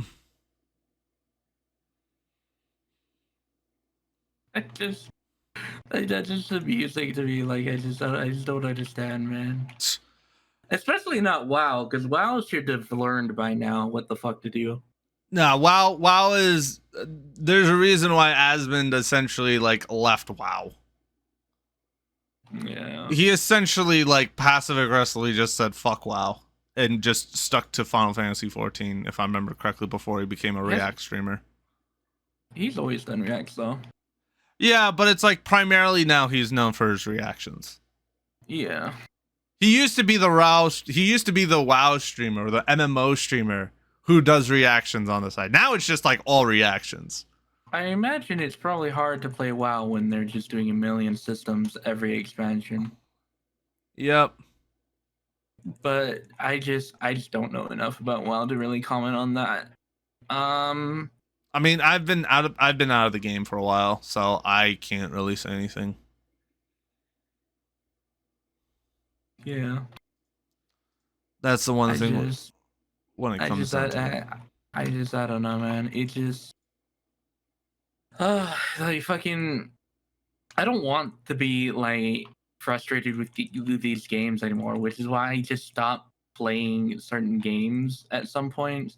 It's why I just haven't played Destiny 2 a whole lot this season. It's why I logged on to Solstice, did only 1 day of stuff, and then haven't played since. Oh, same. I haven't touched Solstice, and I doubt I will ever touch Solstice. There's just no reason to, because it's like the glows suck ass. The glows, both the white glow and the actual colorful glow suck ass. Why would I spend my bright dust on it, or even spend silver on it? The fucking base armor you get just by logging into your character and talking to a vendor. Mm-hmm. The only thing that doing the Solstice event helps you with is upgrading your armor. That's it. Yeah, honestly, I think the only people who should care about a Solstice event are probably new people who are in desperate need of good stat armor because of the fact that it has the stat rerolls from that it had from last year. Yep. But honestly, for new players, that is so useless, it's not even funny. It's just the problem is that it's just such a small like focus, because here's the thing, if you're a veteran player and you've played all the time, guess what? The first time they brought it out, which was last year, congrats, you did it all. I think the other problem is they've created another problem with armor, and why would I ever want to care about getting regular stat armor when I can go and get artifice armor and get a free 3 extra stat? Yeah. And even then, once you get the artifice armor, like, there's nothing else that you would need to do. Hell, yeah. even if you wanted to grind for artifice armor, guess what? In the master runs, you can literally select. They tell you, okay, your armor is going to be focused in this aspect. And you can just, if you want, okay, like, yeah, this is great, I want this. But if you also want to have other bonuses and other like stat rolls, guess what? You can just slot in a fucking mod on your ghost, and there you go. Another farm. Done. Like, there's just no reason for Solstice to try and entice players in. There's no reason for it unless they're new, like you said, a new player who is having problems with their build crafting because they just don't have enough resources. Like, they don't have enough sources of viable strategies to get armor. Because that's the only thing I can think of when it comes to this, the fucking Solstice at this point. It wasn't, I still remember when they first went through and played through Solstice back in what, I think 2018? It was completely different. Because at that time you were going back and you were going through like missions, the old missions. You had to do different grinds. Like, it actually felt like you were accomplishing something within that. And you know, I've just realized something. Bungie does play their games, but you know what's the problem? I've realized this. Isn't it the And community? I don't think developers necessarily need to be good at their game, but I do think to a certain degree, if a developer is not good at their game, they're probably not going to see all of the problems that it has. Yeah. And what I realized is, because I've just remembered this, is the devs did used to do these streams where they would have developers playing the games. And I realized though, the reason we don't see that anymore is because the developers sucked at the game. To the point where the toxic part of the community harassed them, and that's the reason why they no longer do that. Now, again, the community shouldn't be harassing people for that. I don't think developers necessarily need to be good at their game to fucking play it. But I do think to a certain extent, being able to be good at the game does help understand certain problems with the game. Yeah. It's the fact that there's a lack of that is just, it's just not good. And it's just, I don't know. At the end of the day, I think if Destiny does end with Final Shape for me, I would be fine with it. I hope it's a good ending. I don't know if it will be, especially after how Lightfall turned out. I hope to God it does something good for its ending, and just as a fan, I can just walk away. Because as someone who's playing Final Fantasy 14, I am content with leaving Destiny 2 for this game, if that does happen. Because a game that I can play every 4 months and not have to worry about playing it constantly is a game I would rather play than a game that demands my attention for 6 weeks in a row and has me doing dumb shit on the side in order to get loot. Like, I understand people keep saying, "Oh, well, there needs to be grind," and I do think that to a certain extent that is true. But why is it that Final Fantasy can create this grind that's fun, but Bungie can't? I don't know, man. I think Bungie is just a small indie developer, totally not they only were bought out for like, $3.6 million, by another small publishing company by the name of Sony. I think it's Sonai, I think. That's what it's called. It's just there's like so much shit that I hate about this because it's dumb. It is dumb. Where in the situation of live service models, the only ones that I have seen that have been able to do it at a decent rate has been Bungie and Square Enix. up until a certain point. Now it's just Square Enix. Now, will Final Shape be the final time saying that? If it is a shit year, if it is terrible, I don't know, man. They really have to impress me with the showcase in August. They really have to I fucking think impress the fuck out of me in order for me to care. I think what we need to do, we need to do, they need to make sure they over fucking deliver on this. I think it's too late. No, I think it is. I think it is too late for them to get into the planning stage of over delivering. I think they will deliver whatever they're able to deliver, but I think at this point in time, when Lightfall came out and the backlash came out for Lightfall, I think it was too late for them to make the decision to over deliver. So the one thing is that I want them to over deliver. And I'm hoping that this was their intention, was to do the over deliverance for the finale of the Light and Dark saga. Because here's the one thing, when you have essentially saying like, yeah, Final Shape is the end of the Light and Dark saga, you don't want a fucking anticlimactic ending. You want something to essentially just blow it out of the water. Because at that point, when we swap over to whatever's next, that's going to be something completely different. Because the other problem is that I think I keep trying to fucking they talked about how the Vex, they want to do Vex stuff after the Final Shape. Be real fucking honest, dude. Because they've done fuck all with the Vex, I cannot see myself caring about anything that happens after the Final Shape if it's just going to be Vex.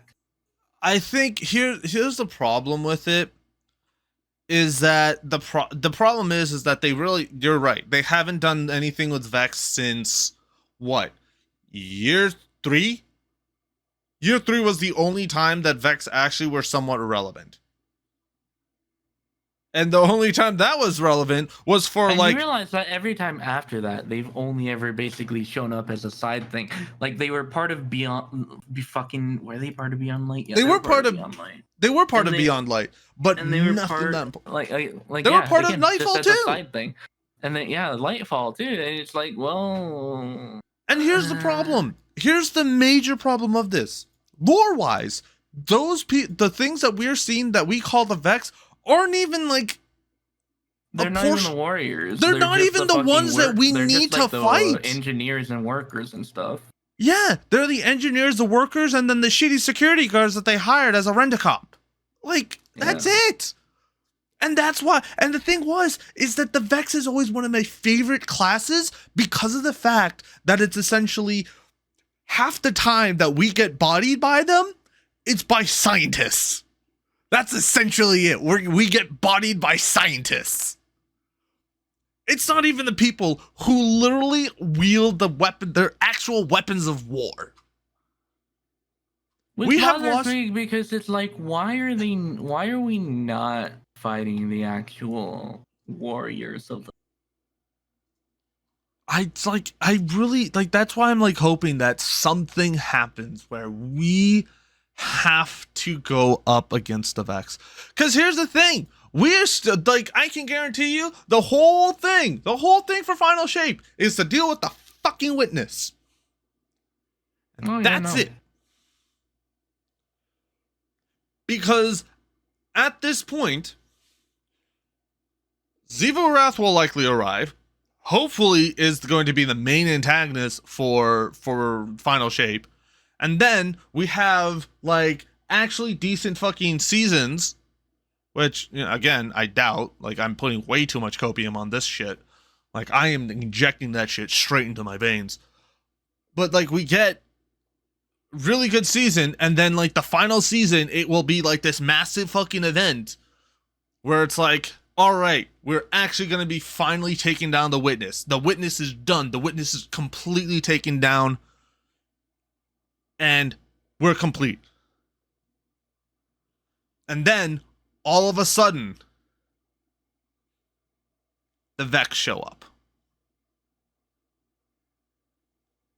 And like the whole time that they have been hiding, the whole time they've been doing that, was because the light was something that they were not able to simulate. Now that's like either somewhat out of the picture or has been taken care of, the full frontal force, and then at that point, boom. If they do that, they've hooked me again. Unfortunately. They're not going to, though. But they're not. And I know they're not. Because here's the one thing. What I'm saying is actually a valid, very good storyline that they could have gone with. It would have been a storyline that actually would have been engaging. That would have been interesting, seeing how everyone figures this out. You know, how everything interacts with each other. Like, as of right now, the only thing that is good about the final shape is Nathan Fillion's coming back as Cade 6. That's it. And potentially we'll have to deal with, with Savathun, even though we've already been told that she's literally going to have, like, little to no impact. Like, why is she being brought up when she was a massive fucking story point, like, a year ago? And what, is she gonna just turn into a fucking casual vendor that we have to deal with? Like, please tell me we're not gonna do the whole fucking meme of when you fight the boss and when the fight and the boss becomes an ally bullshit. I really hope it doesn't become that. Like, that's... I don't know. Like, I just don't have high expectations. Yeah. I don't have high expectations for. I had some because of Witch Queen, and then Lightfall. I had high expectations for that because it seemed really interesting based off of the fucking trailers and stuff. And then it came out, and I don't think I've seen. I think the last time I've seen a series kill the hype from the fan base this badly was The Last Jedi. Oh my god, I can't believe I forgot about this. I forgot about that. Oh my god. Why'd you have to remind me of that fucking ending? You reminded me of the fucking ending. I hate it. Here's the weird thing, right? Wait, ending. Are you thinking Skywalker or? Yeah. Oh, yeah. Because here's the thing, though. Like, Last Jedi, I feel like even The Last Jedi, it has a fuck ton of problems with it. It did one thing that I think should have been capitalized on instead of ignored. And it's the fact that Kylo Ren became the main villain at the end of everything. So why is it that, like, instead of fucking capitalizing on that, they just reverse all their decisions, man? I just don't understand. It feels like, and it's my big problem is they're probably going to do that with Destiny. They're going to find some fucking way to go back on whatever it is they've done with Lightfall in final shape. Yeah. I don't know. It's just my main problem is, and this is I think what a problem with a lot of it is that people have lost the ability to write a well-developed antagonist. I don't necessarily think it's that people have lost the ability. I think people are too lazy. I don't think it's really that, because you can look at so many different games that have really good antagonists, man. Like, you look at God of War Ragnarok. Look at all the fucking antagonists in that. Hey, better yet, a game that I'm going through right now, Prey. Prey has a very good antagonist because you feel like, yeah, he's against you, but also it's not, you still feel conflicted over it because it's like, hey, he is your brother and he is trying to help you. But your directive that you created for yourself is conflicting with that, which makes him, and obviously it develops later on, but I'm not going to go into that.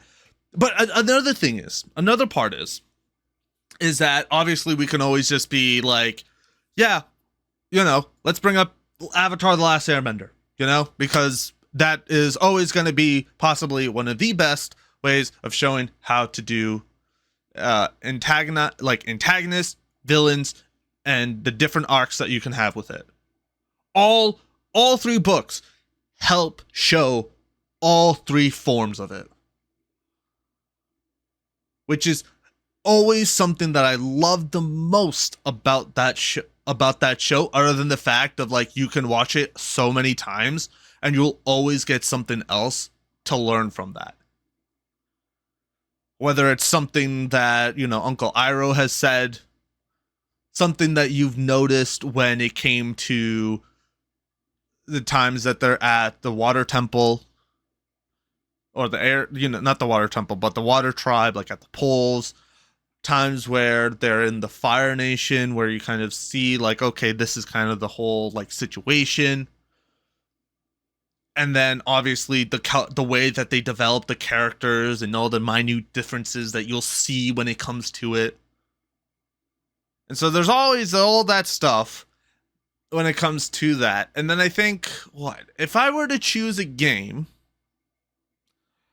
I think it's hard to really say, personally for me, what would be a really good story beat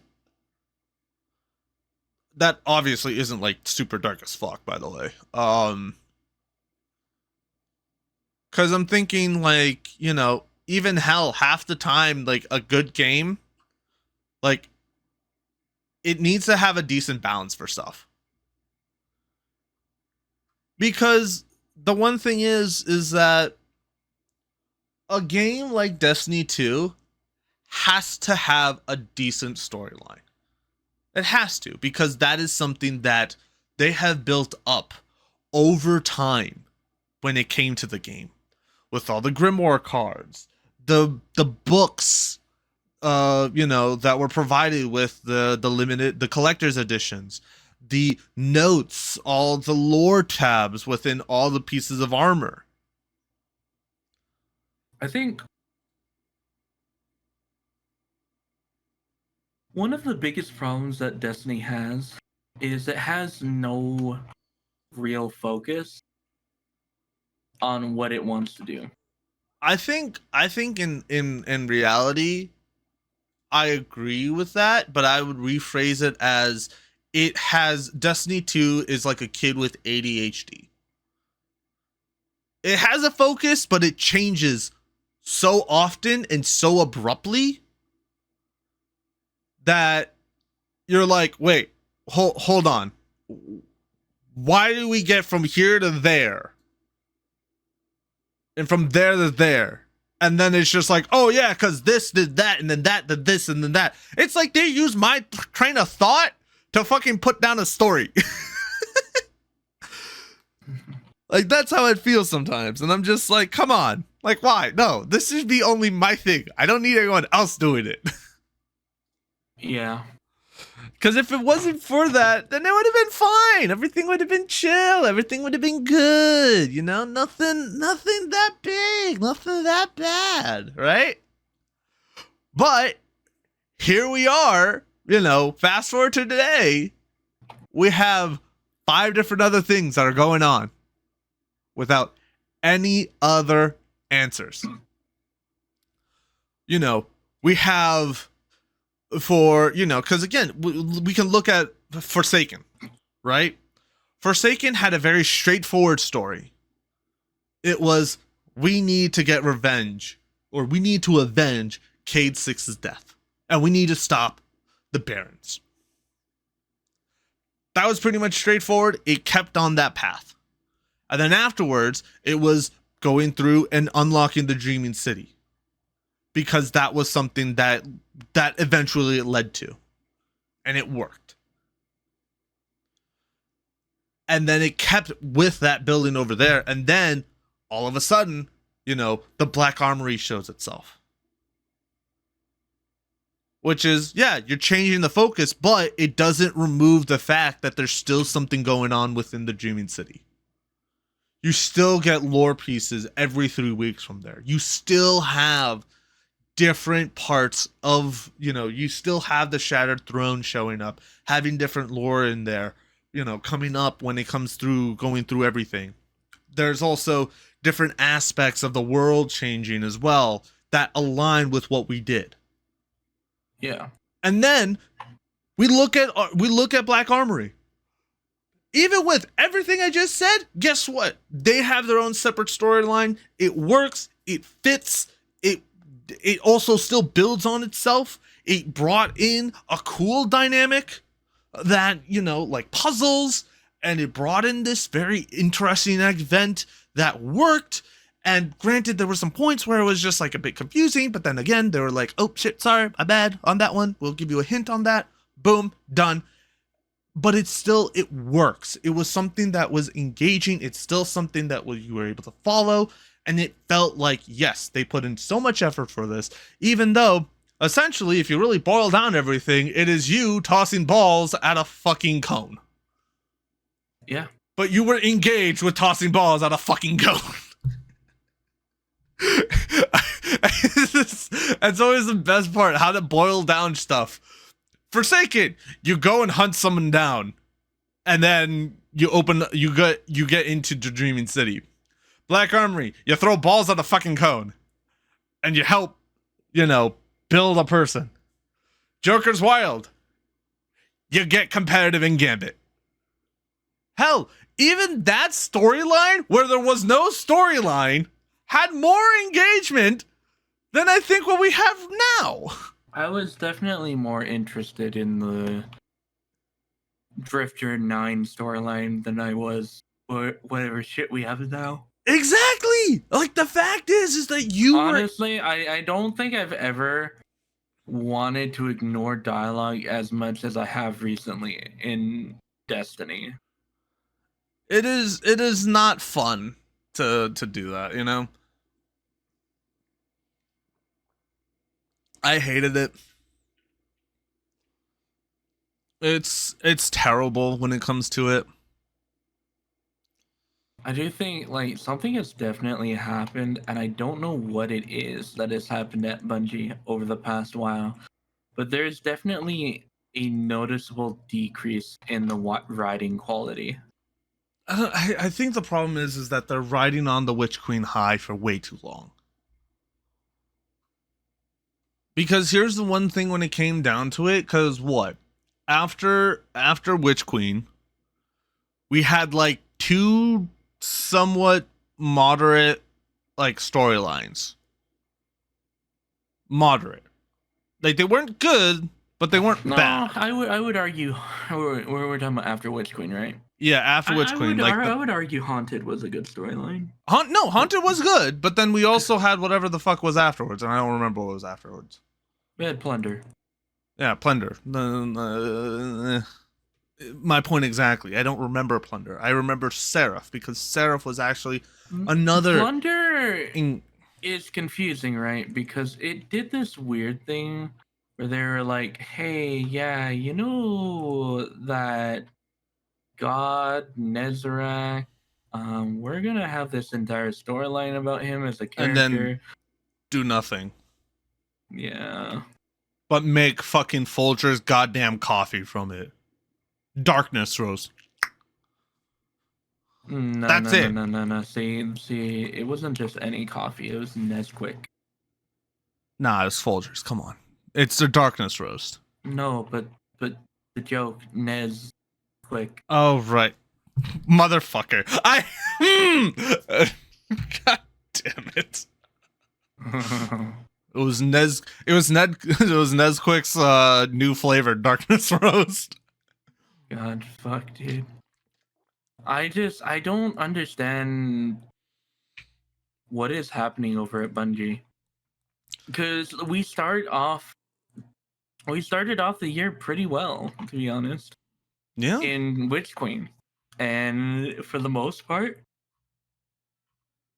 Like the only For the most part, I would argue it was a pretty good year. Oh, 100%. I mean, the only low point was Plunder, but that was just because burnout was setting in and they didn't have anything engaging that people really liked.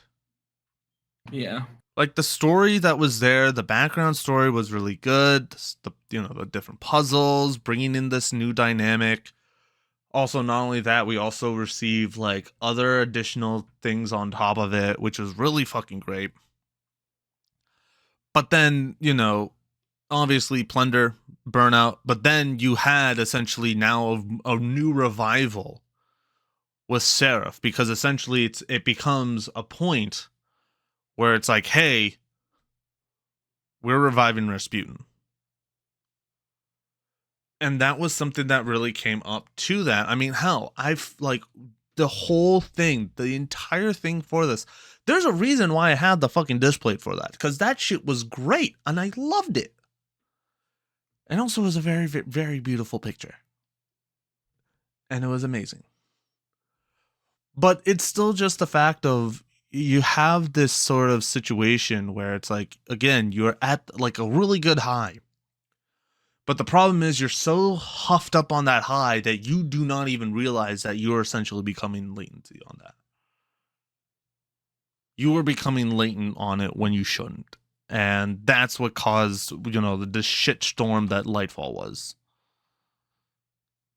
Because again, ultimately, it followed the same fucking pattern as it did before. When it came with, let's even back in Destiny, Taking King, fucking amazing. It was like a really good thing. It revived essentially the interest within Destiny to the point where people were like, oh shit, let's get back into this. And then the next expansion, not that good. We bring it back to, to D2 now. Forsaken.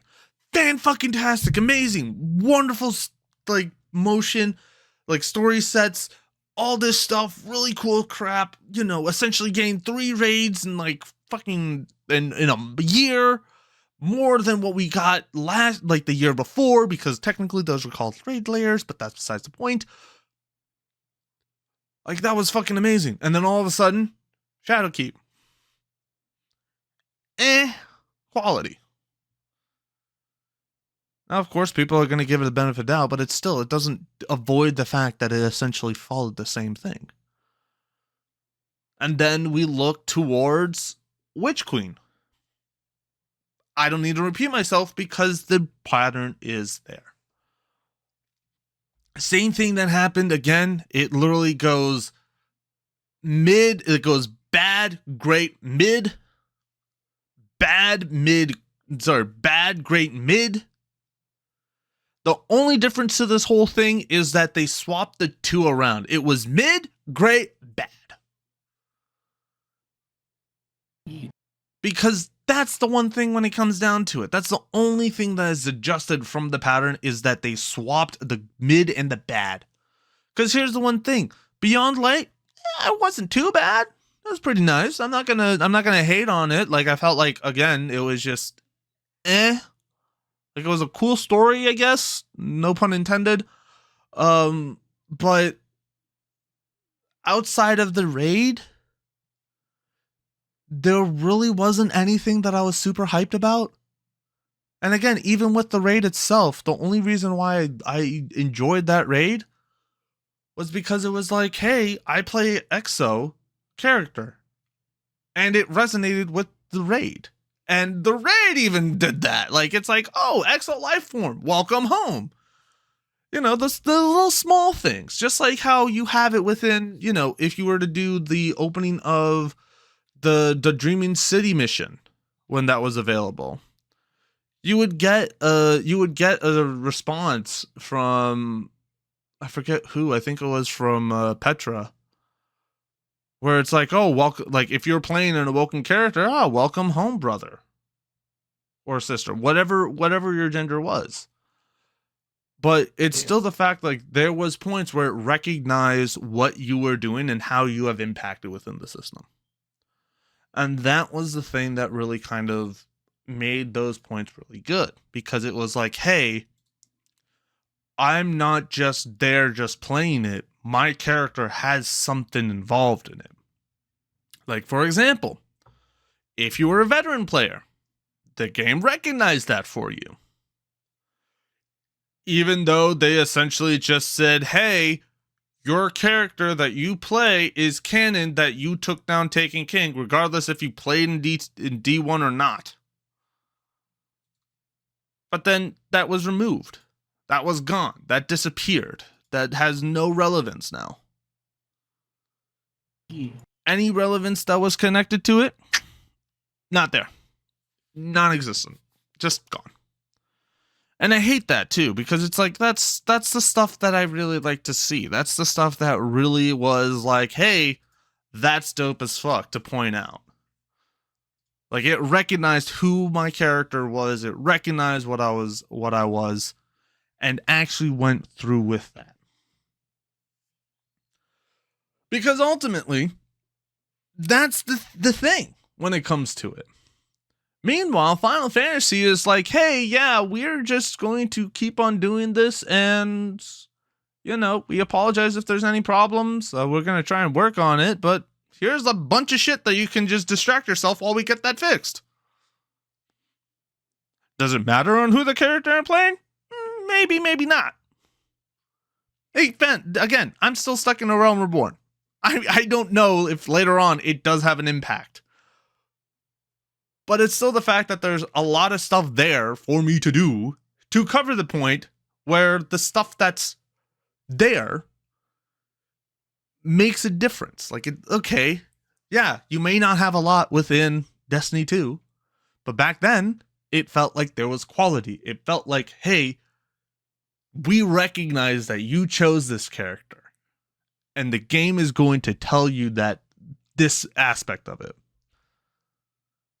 And like, that's the thing that was really nice about it at the time, was like, there was the quality of it. It gave a fuck about who you play as.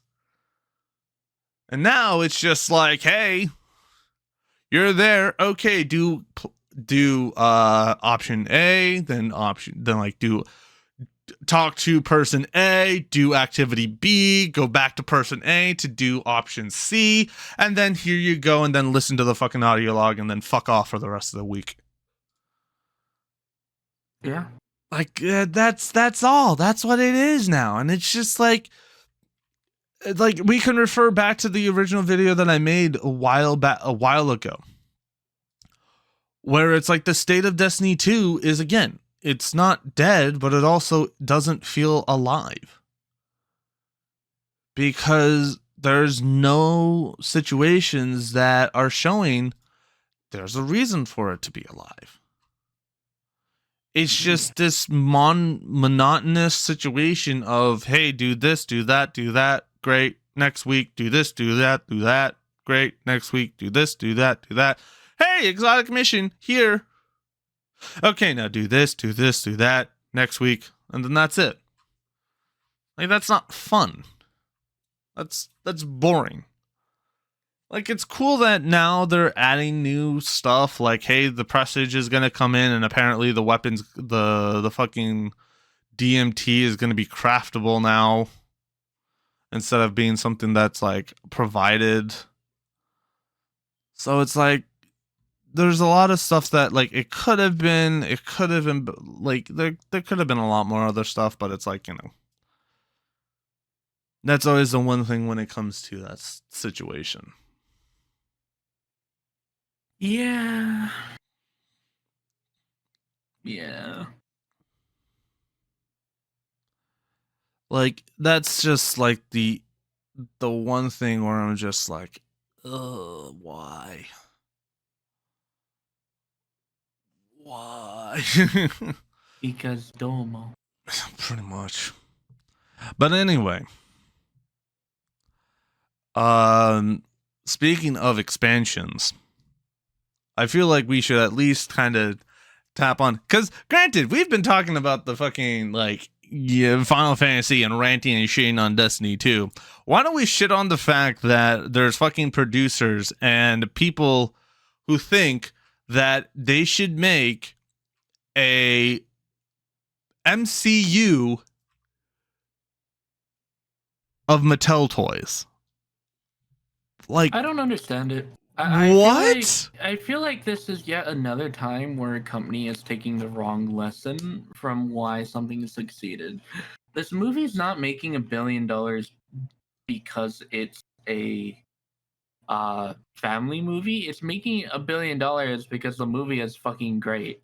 Literally, if the movie was gonna make $1 billion because it was purely like a hero name or something like that, then why did The Flash fail so epically?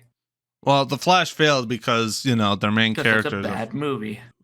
I mean, I was also going to say the main character is also someone who should have been in jail, but yeah, that too.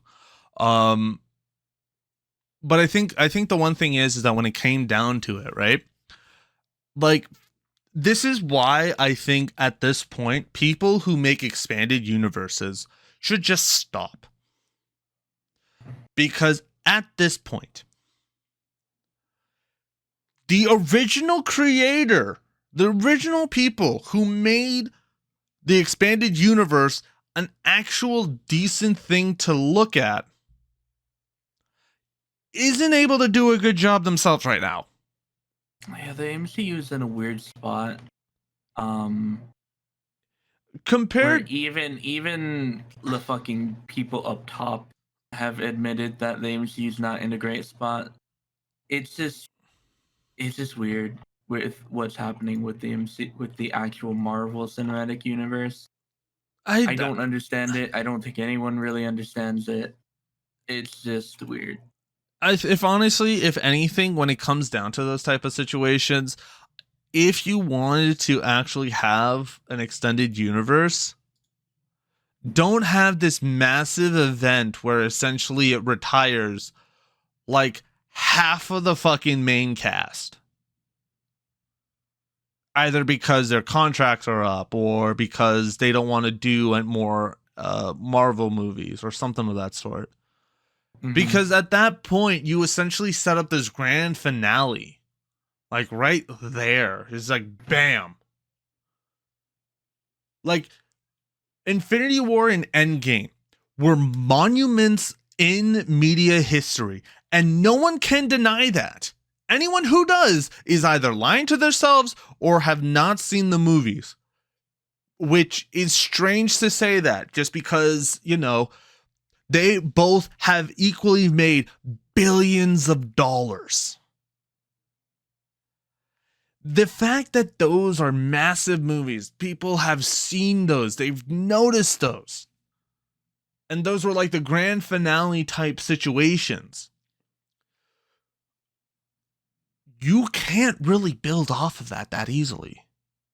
You can't just say, oh, move on to the next possible place. Because honestly, at that point, there's nowhere to really go. Because you essentially, you know, in Endgame, Iron Man's time is done. OG Captain America's time is done. You have the Vision done. Granted, there was like a point where it comes into that, but again, that's like something completely different. You have essentially like a ton of other characters, like major characters, who essentially have either completed what they have wanted to do or needed to do, or have gone to a point where they're content with what they're at, and there's like nothing for them to really go through without just thrusting them into some dumb shit.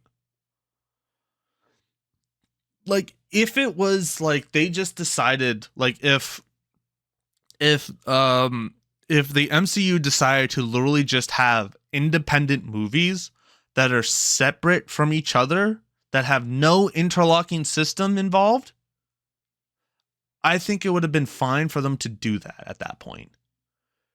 Because with you essentially finishing off one of the greatest series of movies and one of the greatest cinematic events that have occurred within the history of cinematography ever since the beginning of it.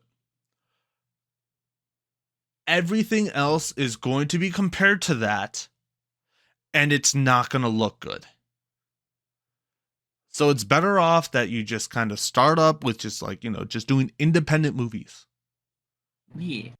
And just not have this interlocking bullshit thing where it's like, I have to, for me to be able to understand what half the shit's going on in this fucking movie, I have to get Disney Plus and watch 5 different fucking shows. I want you to understand something. You know what the problem? You know how that we have the Marvels coming out later this year? Oh right, yeah, we do. Yeah, do you know all the different projects you have to watch in order to be caught up for that? Way too many. I can tell you right now. Like, do you want me to tell you what you have to watch? Yes, please do. Okay, so first of all, it's a direct sequel to Secret Invasion, so it takes place after that, and so you have to watch Secret Invasion. Which I'm not going to do. You have to watch Miss Marvel. I'll do that. You have to watch technically WandaVision, because that's where Rambo gets her origin. Definitely not going to do that. And you probably have to have at least watched Captain Marvel to even understand the origin of her character. That is the only one that I have watched. Yes, that's 4 projects.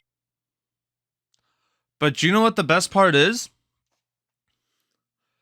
Here's the best part about this entire thing. If we look at that, right? And then let's compare it to Endgame or Infinity War. They still have it chopped up in decent chunks too.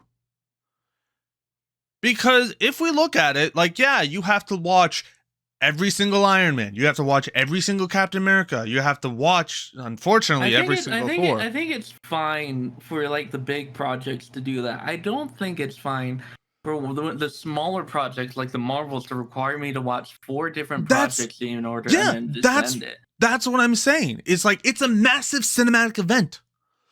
So yeah, you should watch all the Iron Mans. You should watch all the Captain America movies. You should watch all the Thor movies. You should watch both Ant-Man movies. You should watch what was it? I think both Guardians, right? Yes. Yeah, both Guardians. You should watch Doctor Strange. You should watch You don't have to say you should watch every time. I mean, it's still just the fact of like, you should, but it doesn't mean you have to. Because a lot of the stuff that comes up is also something that they do cover within it. Like the way they have everything interlocking when it came to those movies, it works because it all was building up to a major like masterpiece of an event. And Disney hit it out of the park with that. Like, as much as I wanted to just say, like, I hate the fact that I have to watch all these, looking back at it, I'm glad that I did. Because I think in this point, that was really good. That was worth it. But now, if I wanted to watch a fucking goddamn movie for, like, 3 side characters, no offense to them, like, they haven't been that much of a major point, at least, that has been brought up at that stuff, so forgive me if you get offended on that. That's not my intention. I don't want to have to watch a subpar show, a movie that I doubt I'll watch, and then another show that I'm not going to watch because I don't feel like spending $15 a month, even for a free trial, unless I have a friend. And it's like, I'm not going to spend this amount just so I can buy a ticket to watch a movie. Like, the other ones is, hey, I bought a ticket to watch this movie. Oh, luckily I watched the other movie. It's all stuck within movies. There's like nothing, if I remember correctly, the only thing that was showing up that was separate, that actually did something to it, was Agents of S.H.I.E.L.D. and Peggy. They don't even really matter. They don't matter though. That's the thing. So the funny thing is that like Agents of S.H.I.E.L.D. did a Skrull-esque storyline better because it had a life model decoy storyline, and it did it much better than what Secret Invasion did. But you even proved my point with that. Is that these other small minor projects, right? Peggy Carter, Agents of Shields. Yes, if you wanted to watch those help with looking at the entire Marvel, at the Marvel universe up until Endgame. Because guess what? You get to see what happened from when Captain America went into the ice, and then when he came back, and you saw that, what created S.H.I.E.L.D. And then fast forward to, Captain America 2. You got to see what happened from Avengers till that point and what the antics of S.H.I.E.L.D. were. But it's not like that they had an impact within the actual thing. Like, I didn't need to feel to watch those shows. I just wanted to, the only thing that I needed to do, or at least I wanted to do to get a good understanding of it, is just watch the movies. The shows were there as a nice little flavor set piece, as an OVA is for anime, right? It's there, it's great, it helps to kind of give something independent, but it's also not something that you need to watch. And now we have it where everything has to be fucking interlinked together like some fucking web. And I'm just like, no, I'm not going to do that. It was one thing for me to watch 24, 30 hours worth of cinema for all the movies.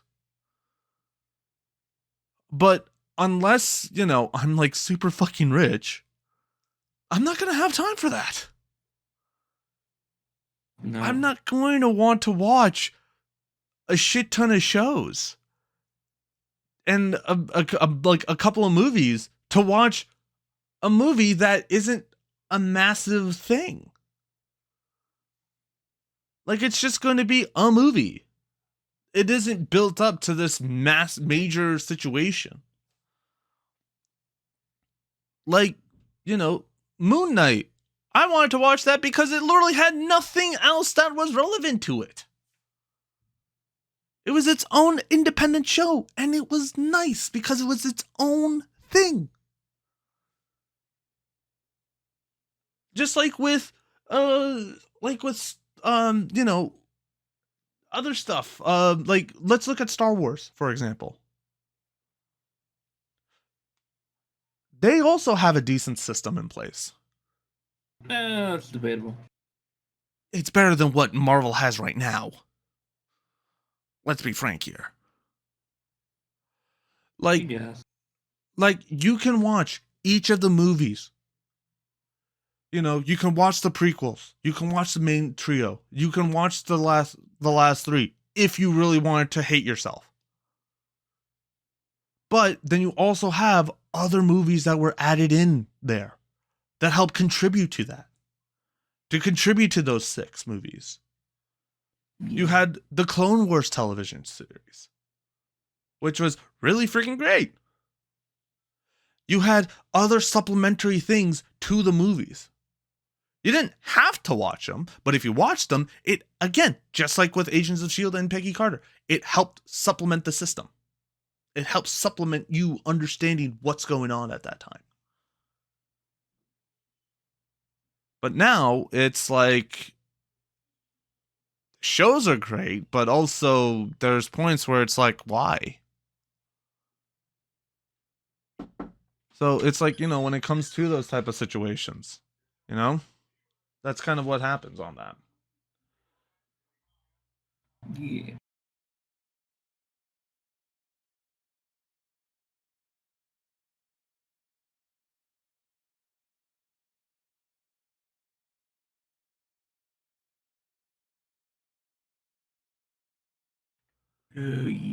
Yeah, I mean, that's always the one thing when it comes to those type of situations, because when you look at it, right, I don't want to have to do this entire one major cinematic event should just be a generational thing. It should not be something that everyone does now. Because it works for the one time it's there. You do it over and over and over again, it's just going to be cheap copies. And no one's going to care about it that much. So that's something that always comes into play when it comes to those type of situations. I think it's just like I think they could potentially pull it off. I think they just need to make actually like good movies for the Mattel thing. I mean, it's possible. I think I don't know. Like I think both just companies need to take a look at Marvel and see how they're kind of not doing perfect right now, and see what they're doing wrong and take advantage of that. Like, DC has James Gunn. Hopefully, James Gunn can create some good stuff with that. Obviously, we have to wait for the strike to be over to see what's happening. If the strike even ends this year, which honestly, I don't know. I don't think it will. I don't know. As much as I want to see like decent writing, I don't like. I want to see good movies where the casting and the writing and every single person in there is compensated fairly. Because as much as it's like, oh, there's going to be a drought of good movies, or like, you know, decent writing, or there's going to be like a lack of high-end production quality. Trust me, high-end production quality or like high big budgets have not shown to provide good movies.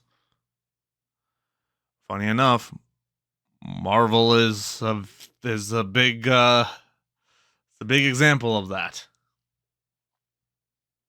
Yeah. But I think it's also a good wake-up call when it comes down to it. Because situations like this are going to come up, where new advances, new technology, all that stuff will happen. But those type of situations, it may crash and burn. Yeah. So that's kind of my whole thing on it. Like, I'm not going to hold my breath for Mattel, just because, one, I think it's just overall it's a really dumb idea. Like, if they decide to make a movie series with Barbie, that's one thing. That's fine. And expanded. I will wait to see how things turn out, to be honest. We'll have to see what's going on, but like, movies just need to just be able to just work on their own. Or something like that. I don't want to watch 5 different things just to be able to get a good understanding. Like, I mean, Barbie works on its own, though. No, that's what I'm saying. Like, Barbie works on its own because it is on its own, and it's great. The thing about the MCU is, again, it's the Marvel Cinematic Universe, I feel like, has just gotten too big. And that's, I don't know how they fix that. I don't even want to think about it. That's on them to fix that. I'm not getting paid to fix it, so I'm not even going to think about how to fix it. Easy. Just the Mattel universe, well, I will wait and see how that turns out. I honestly think that they're just gonna come back on that, because honestly, if I was them, I'd really reconsider the options, because yes, Barbie is making what? Is making 500 what is it? 500 million? No, it hit $1 billion in like 5 days, right? If I remember correctly. Something like that. Around there. Something like that. But it's like, just take the win and just go with it. Don't like try and be money hungry. Although, I will say though, if they can make a decent Hot Wheels series, I wouldn't be against it. Just saying. That's the one thing. That's the only positive thing that I could see out of this, is we could possibly get a decent Hot Wheels series. I mean, again, copium all the fucking way, but it's possible. It's there. You know? But I think enough about that. I think we strayed away from games. Who knows? Maybe we'll actually be able to not play them, because that's exactly what Ubisoft's doing. Which is... The weird thing is, right? It's so fucking weird. The weird thing is, right? I kind of called this happening at some point. That some company, I've never fucking. I don't think I've ever actually talked about this, but a long time ago, I had this thought because of the fact that we don't own our games, right? Oh, yeah. We own licenses. Mm-hmm. So a long time ago, I had the thought of like, what if a company were to like theoretically, because of the fact that we just own licenses, just like basically delete our basically just make it so that we lose access to those games. And theoretically, this has happened technically beforehand when like when your Steam account gets banned, you lose access to all those games. Like Yep. this is unfortunately the byproduct of licensing, having to buy licenses instead of the actual game. That is unfortunately just the consequence of that.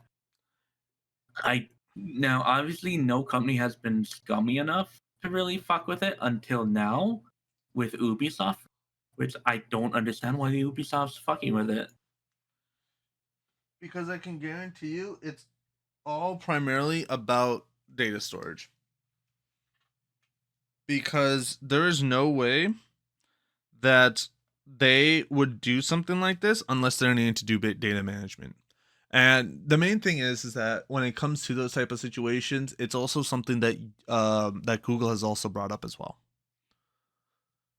Because when it comes to those type of situations, obviously, if you run a store, right, like Ubisoft runs Uplay, and that you can buy multiple different games. Not only just Ubisoft titles, but you can also buy stuff outside of Ubisoft, if I remember correctly, like stuff that is like partnered with Ubisoft. There's not many, don't get me wrong, but it's still the fact of being able to try out and go through and kind of have this type of situation of, hey, here is all these games that you can access, and these are all the games that you're able to go through and play. But again, with that, there's a lot of data involved. And the only way that you can manage all that data is either one, buy more space, which, is fairly cheap, or remove the dead accounts. And the problem is that Ubisoft is, I think, not in a good spot when it comes to this stuff. Because outside of Assassin's Creed Mirage, they have a mobile game coming out, they have the Crew Motorfest, and they have a bunch of other stuff, but nothing so huge as of right now. As much as I remember, it's like, yeah, they're just still maintaining support for Siege, for Honor, their main titles, but there isn't anything else that's really kind of helping them out. And so when it comes to those type of situations, there's always the potential of they need to make their shareholders happy, because if the shareholders are happy, the company is happy. And with the company is happy, they can make games to make other people happy. And then the positive feedback loop works. And the fact is that Xbox essentially have sealed their own fate of not being able to purchase any other major companies for a significant while.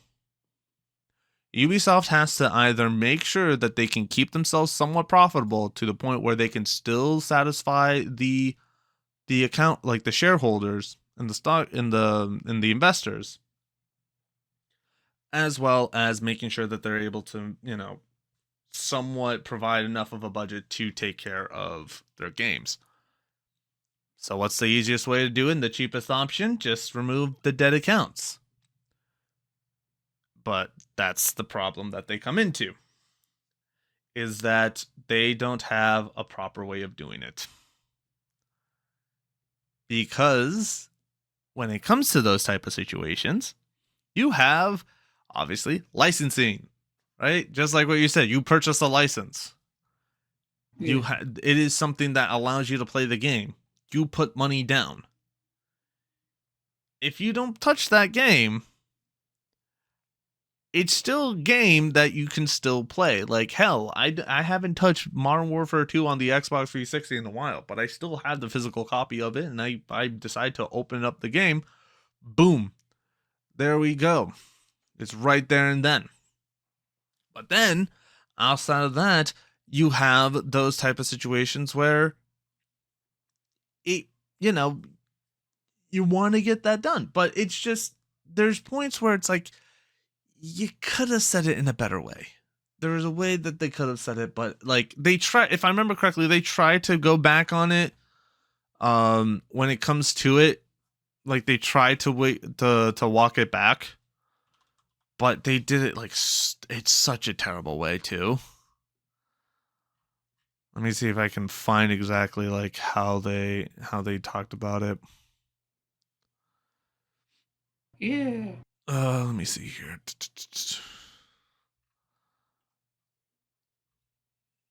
All right. Ubisoft, active accounts. Yeah, so your Ubisoft account can be permanently deleted for inactivity, but Ubisoft says that won't happen if their purchase is attached to it.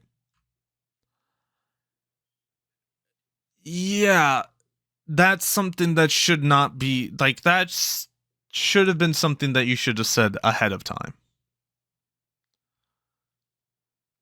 So it's like, yeah, probably.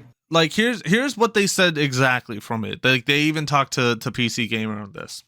For many years now, we have implemented our account deletion process in compliance with the requirements of the GDPR, which makes sense. That is just something that is based off of the laws for the data retention periods. Our policies are aligned with legal requirements and standards of the industry. This measure also acts as a protection for players against fraud. Account deletion follows a very strict process. As such, we take into consideration the 4 following criteria before an account is deleted: the gaming activity of the account since its creation, the account's libraries, accounts that include purchased PC games are not eligible for deletion, the duration of inactivity of the account, meaning that the last login to our ecosystem, including Ubisoft games on Steam and other platforms. In practice, as of today, we have never deleted accounts that have been inactive for less than 4 years, the existence of an active subscription tied to the account.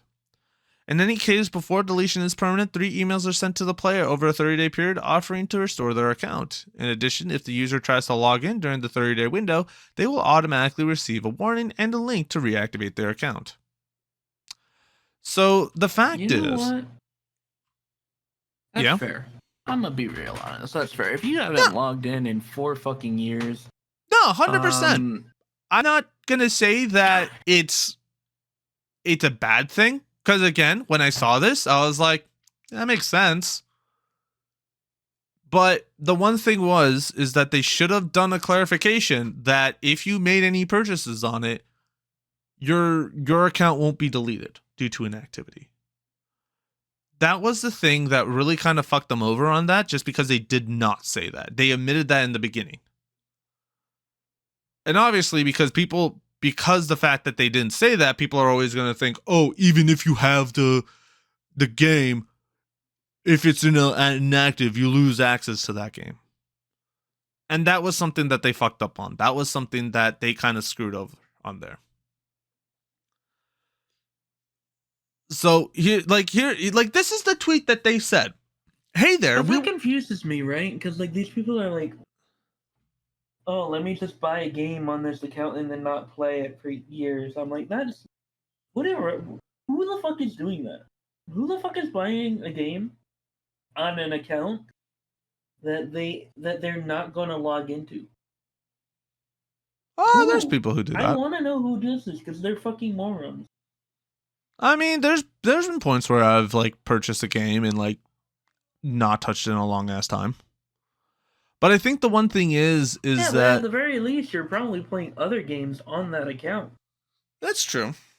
But I think the one Like, thing I is cannot think of a time where someone would have to run into this situation unless they had just genuinely stopped playing altogether.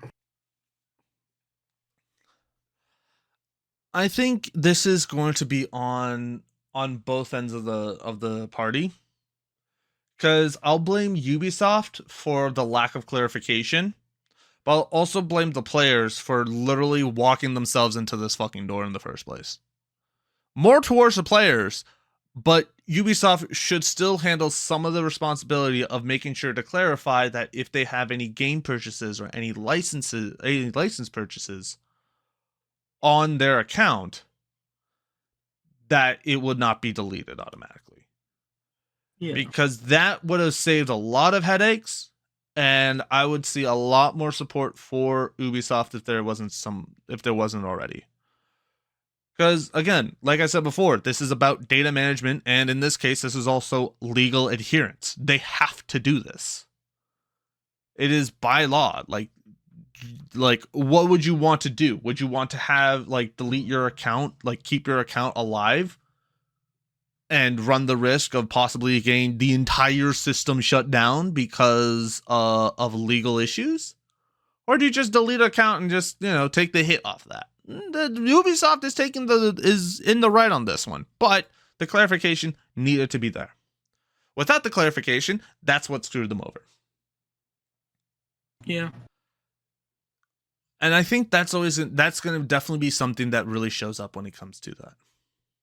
Because recently, because of this shitstorm that showed up, just because of that whole situation, the good old friends at Google actually sent out an email that brought up the inactivity situation, where they're like, hey, yeah, we update our inactivity, where it's like, if you have not accessed the account in the span of 2 years, it will be deleted. And it's like, that makes sense. That's something that's understandable for that, because obviously it's Google. They have a lot of system, they have a lot of storage, but also they have a ton of fucking users. And I wouldn't be surprised that because of the fact of, I personally, for me, I have like 4 Gmail accounts, I think. Just because of the shit that I've done. Yeah, I have like 4 Gmail accounts. There might be people who have like 10 times the amount. Who knows? Yeah. So it's like comes down to that point. Like, it's like, yeah, that makes sense. That's fine. It's whatever. But ultimately, I think that it's not like they're faultless on this. Clarification should have been provided. If they didn't provide the clarification of that, then yeah, no, they should get the flag. But as long as they provide that, because here's the one thing when it comes to those type of situations, like obviously you're gonna have people who will say like, oh yeah, this is gonna be stuff that like shouldn't have happened in the first place.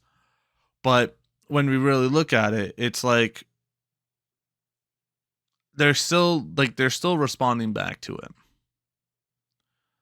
And I think the fact that they did respond back to it is fine. But I think people are now just taking it out of proportion for that. Because ultimately, at this point, like, they're just following the rules. The only thing that they should have done is they should have notified. That's like, yeah, this is something that we've done. Like, we need to just notify if you have any purchase on that, it's valid. Yeah, there definitely needed to be clarification, which they have done, but yeah, they have. Like, don't get me wrong. The fact that they have is really nice, but it's still the fact. At the end of the day, they should have done it before.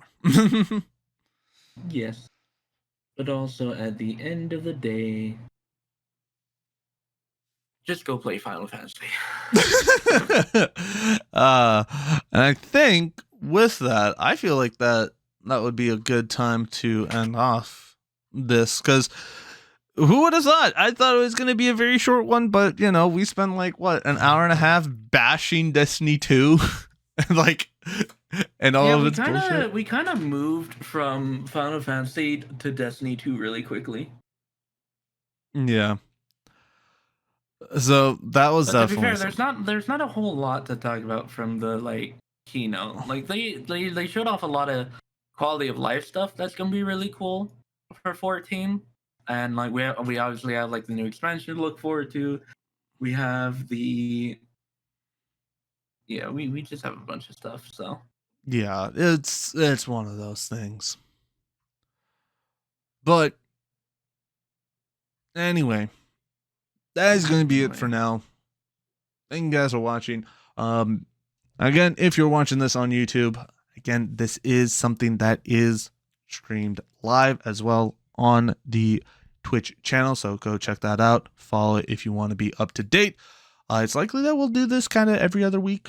I think I would say that would be a valid time frame, right? Every other week, there's always a lot of shit that happens down.